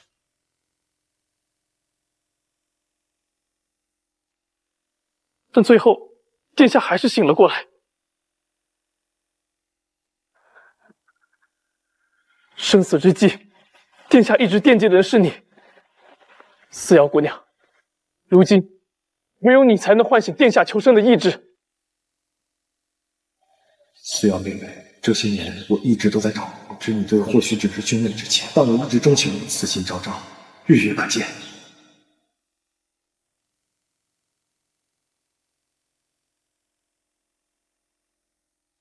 江一舟，你一定要醒过来。元宵节就快到了，京城的花灯一定很好看，很热闹。只是江一舟，你什么时候才能醒过来？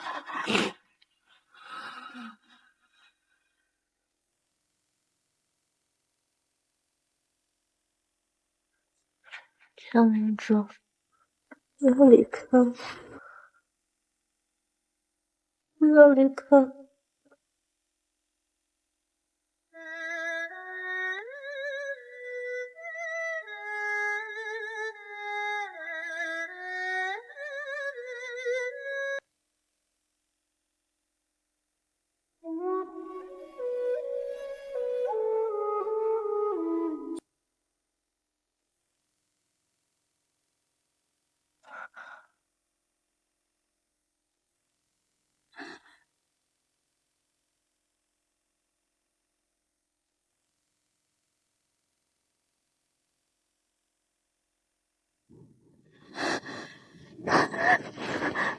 你醒了，吓死我了！我还以为我再也见不到你了。你我好不容易再次相见，我怎么舍得抛下你一人，独自面对这世间风雨？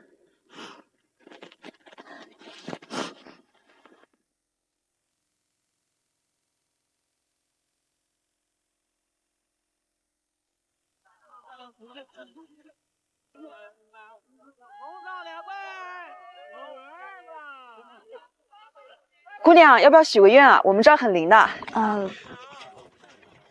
时间尚早，不妨许个愿吧。来，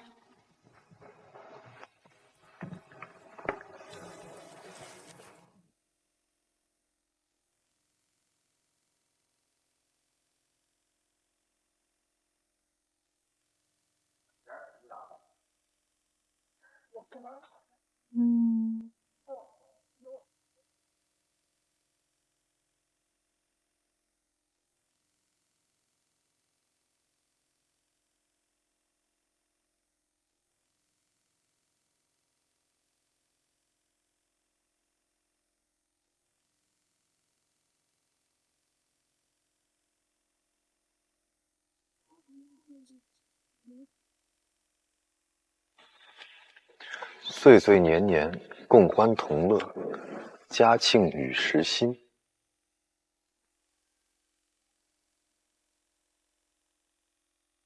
岁岁年年，共欢同乐，嘉庆与时新。让我看看你写的什么。但使两心相照，无灯无月何妨？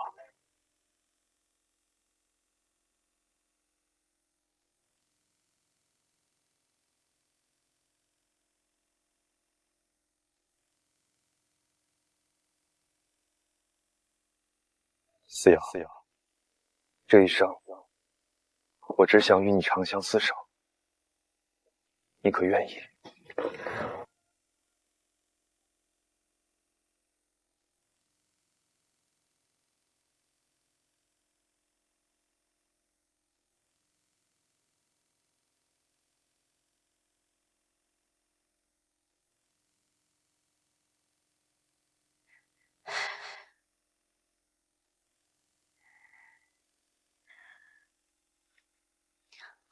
太子殿下，来，这是我亲手给您准备的点心。陆姑娘既入了这明月书院，想必对学识也是有所渴求。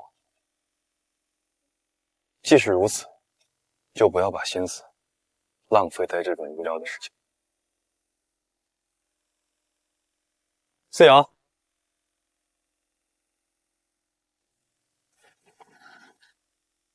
今日的课程结束了，饿不饿？我给你带了你最爱吃的桂花糕。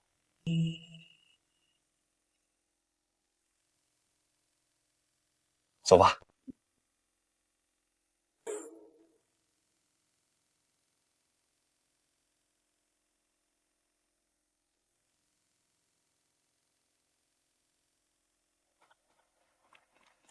夫子，我有事想要请教。请讲。这书上说，女子应当从一而终。那敢问夫子，您休夫另寻新欢，是不是不守妇德啊？这怎么回事啊？妇德？你们觉得什么是妇德？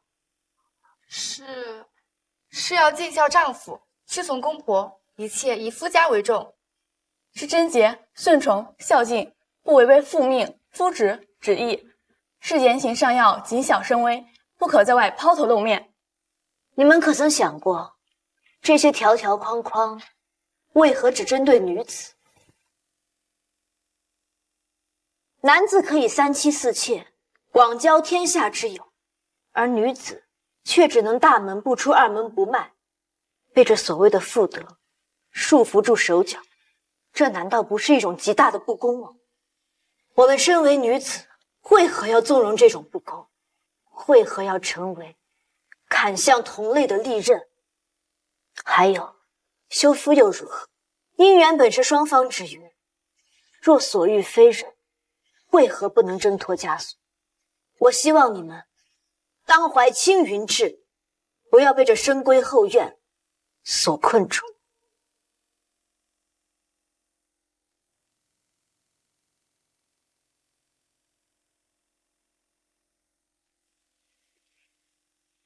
你是说太子殿下来这书院就是为了找他？听说两人两情相悦呢。再两情相悦有什么用？圣上怎么会让太子殿下娶一个嫁过人的女人？你们在胡说什么啊？不必理会。既然已经决定跟太子殿下在一起，自然是不会在意这些流言蜚语。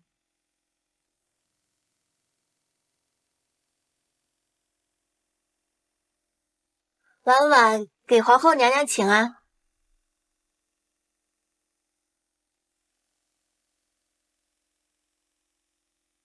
我听你母亲说，你去了明月书院，怎么样？在那儿有没有见到令州？见是见了，只不过太子殿下他事务繁忙，婉婉并没有和他说上话。令州年纪也不小了，府里还没个知冷知热的呢。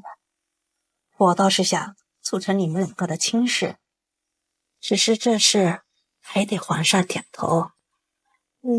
只怕殿下他自己也不愿意。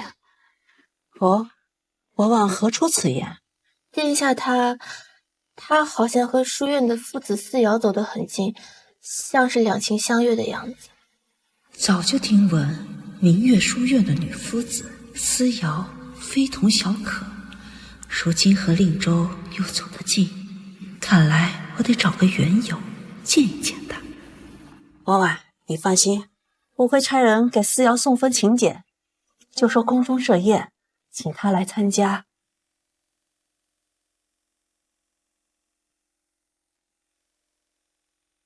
你怎么在这儿？听说母后邀你赴宴，我担心你应付不过来，所以我才赶过来的。我一个人应付得来吗？那我也要与你同去。听闻母后宫内新倒了几坛西域美酒，我正好去尝尝。走吧。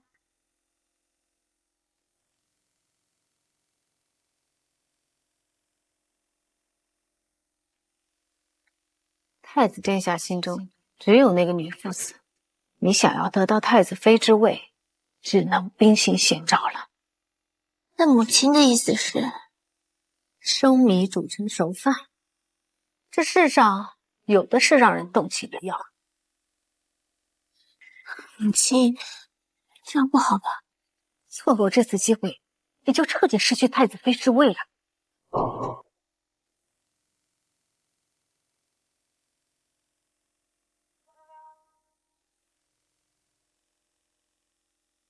儿臣参见母后。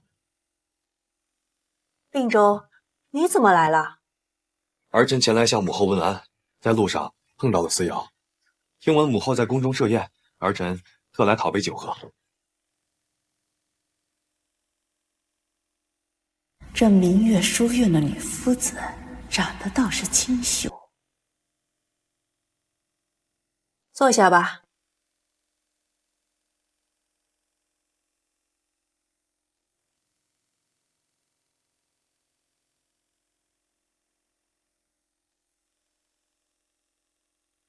丞相夫人到。参见皇后娘娘。今日喊你们来是家宴，大家不必拘着，随意坐吧。宫里新得了几坛西域美酒，正好大家一起尝尝。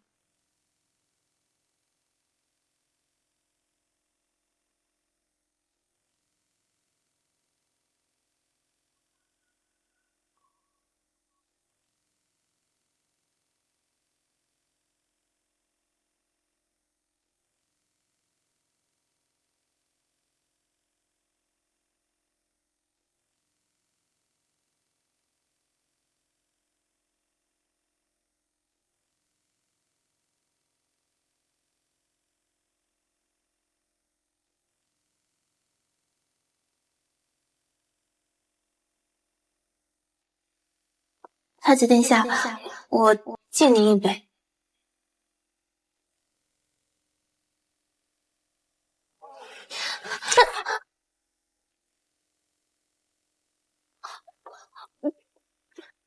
殿下恕罪，我不是故意的。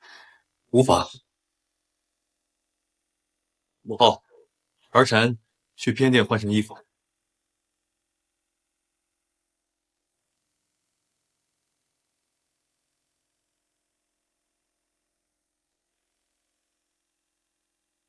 不好，他要算计江陵州。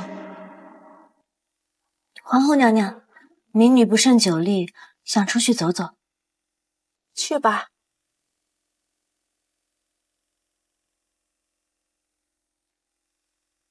殿下，殿下，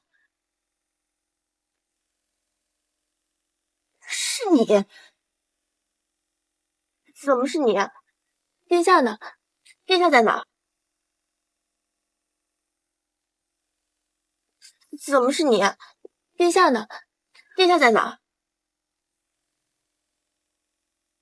竟然有人敢对我用这种下三滥的手段！云安，你就在这偏殿守着，我倒要看看是谁这么大的胆子。是。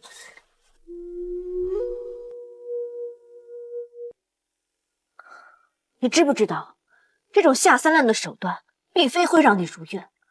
太子殿下若是追究起来，反而会连累你的父母族人。我不知道呀，我只是……快包围这里！怎么办？怎么办？我错了，我再也不这样了。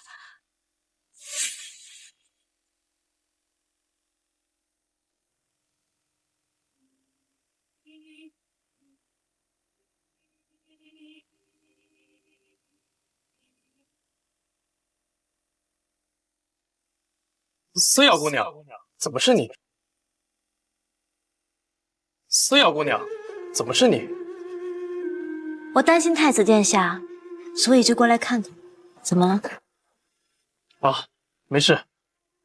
思瑶姑娘在偏殿可见过其他人？没有。那我去回禀太子殿下。走，撤。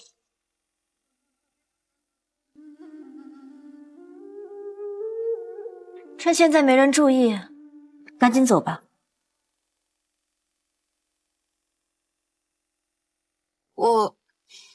我一心想要拆散你和殿下，你为什么还要救我？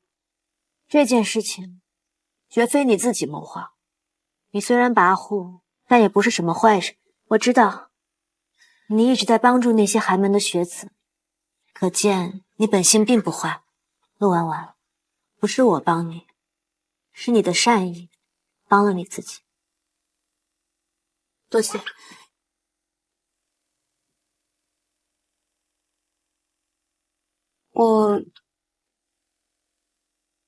我还有一个问题想要请教父子。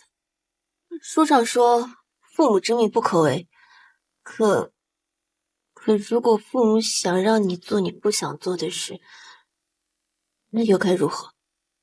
父母之命虽需敬听，但也不必盲目顺从。婉婉，没有人比你自己更清楚你想做什么，不想做什么。多谢父子。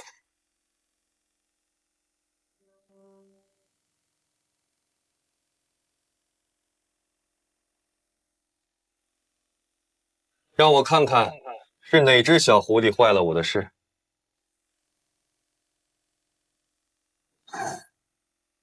让我看看是哪只小狐狸坏了我的事。她本性不坏，同为女子，我不想看她因为这件事情被推上风口浪尖。这件事情我可以不追究，但就是不知道思瑶妹妹打算如何感谢我。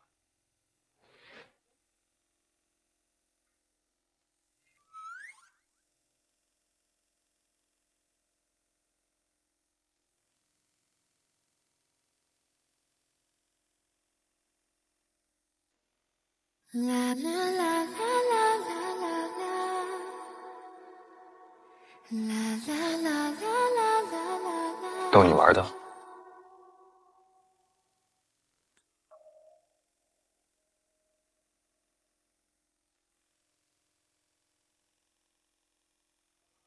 殿下，皇上有事找你。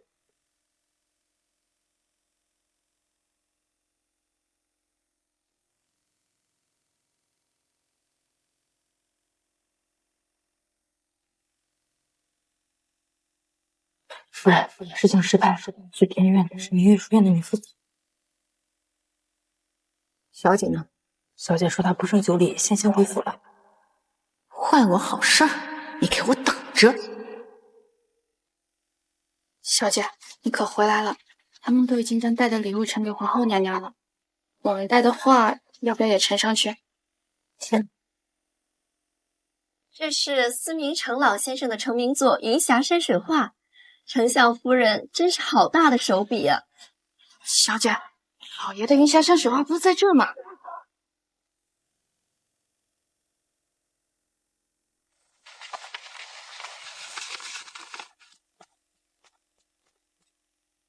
臣妇听闻皇后娘娘喜欢司老先生的画作，特重金得此一幅，望皇后娘娘喜欢。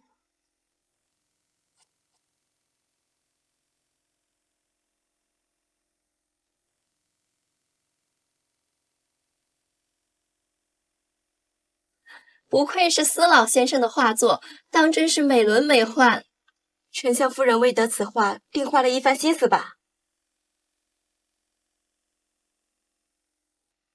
小姐，那我们的画收起来，改日换一幅送给皇后娘娘。思瑶姑娘带的也是一幅画，既然如此，为何不让大家瞧一瞧？你带了什么画？呈上来给我瞧瞧。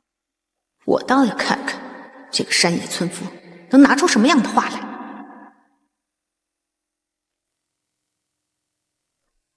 是啊，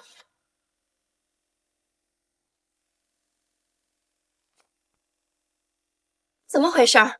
这云霞山水画怎么会有2幅？我记得司老先生只画过1幅啊。那就是有1幅是假的。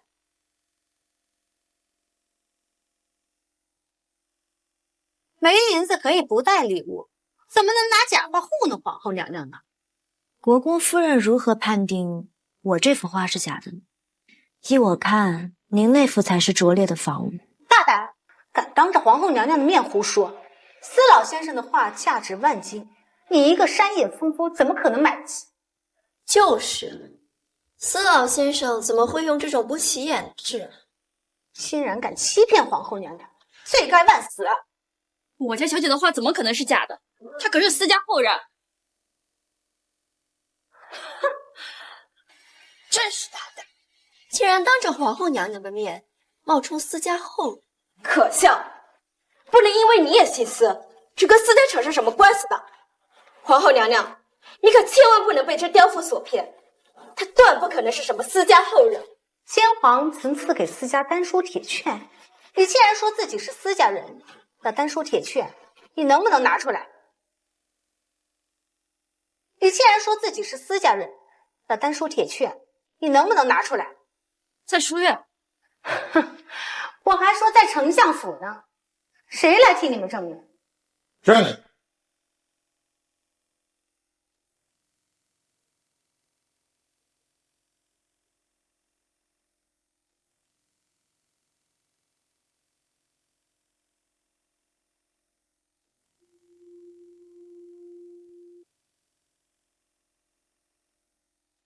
参见皇上，参见太子殿下。子瑶，刚刚太子求朕给你2人指婚，所以亲自来问问你的意见。我愿意。好，好，好。他竟然真的是司家后人。我对你没有恶意，只是担心令州喜欢的人并非良人。若是一早知道你是司家后人，我定会好好护着你，不让你受一点委屈。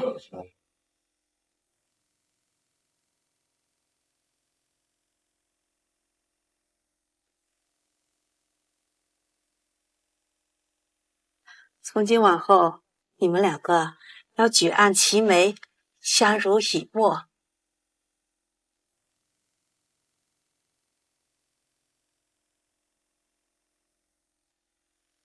大胆，竟然敢拿假话糊弄我！来人，将丞相夫人请出去。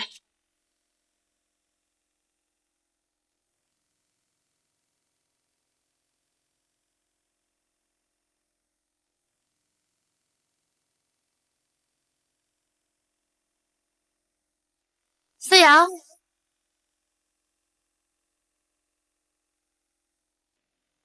这么漂亮，怪不得太子殿下会钟情于她。怎么了？哦，书院那些小姑娘嘛，非让我把这个给你送过来。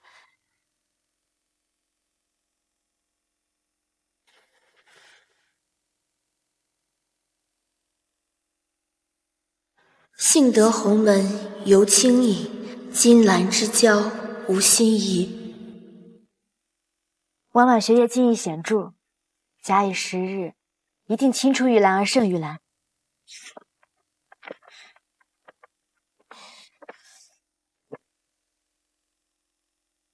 佳偶天成心相印，祝夫子和太子殿下百年好合。谢谢你，带我窥探到新的天地。新娘子准备好了吗？吉时快要到了。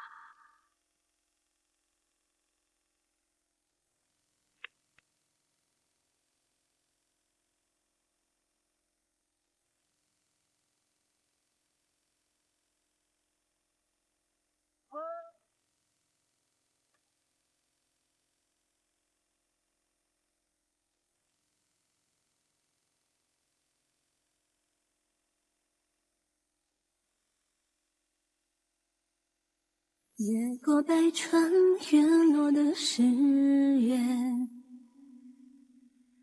渡过千山，只剩的决绝。不愿看世间轮回，却风停吓死我了！我以为当比繁华城市没睡觉。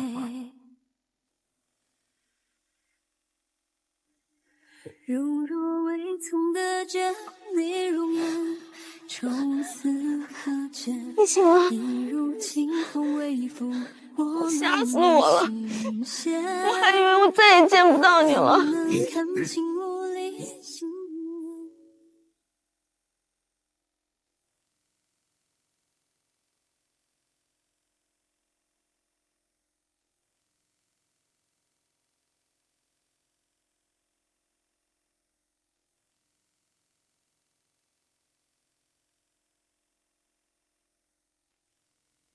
思瑶，你知不知道这一天我等了有多久？你跨越万水千山，只一眼，便似万年。梦里，这样不好吧？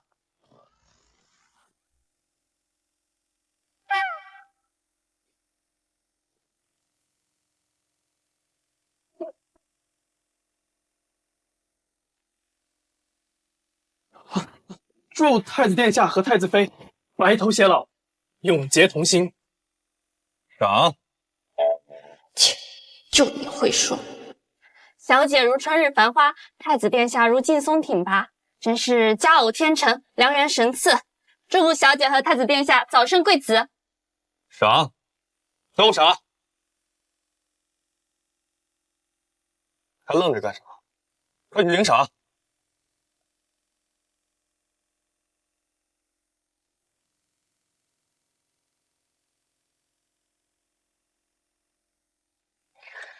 我有件东西要给你。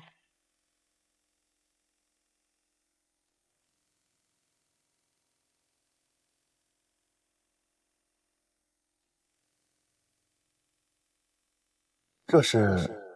你打开看看。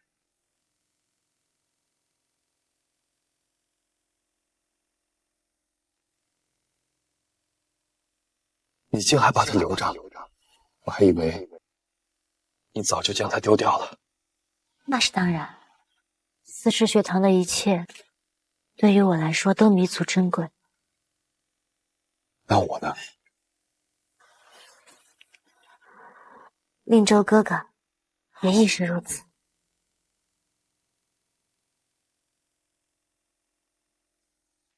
思瑶，能再次和你相遇，实乃我今生之幸。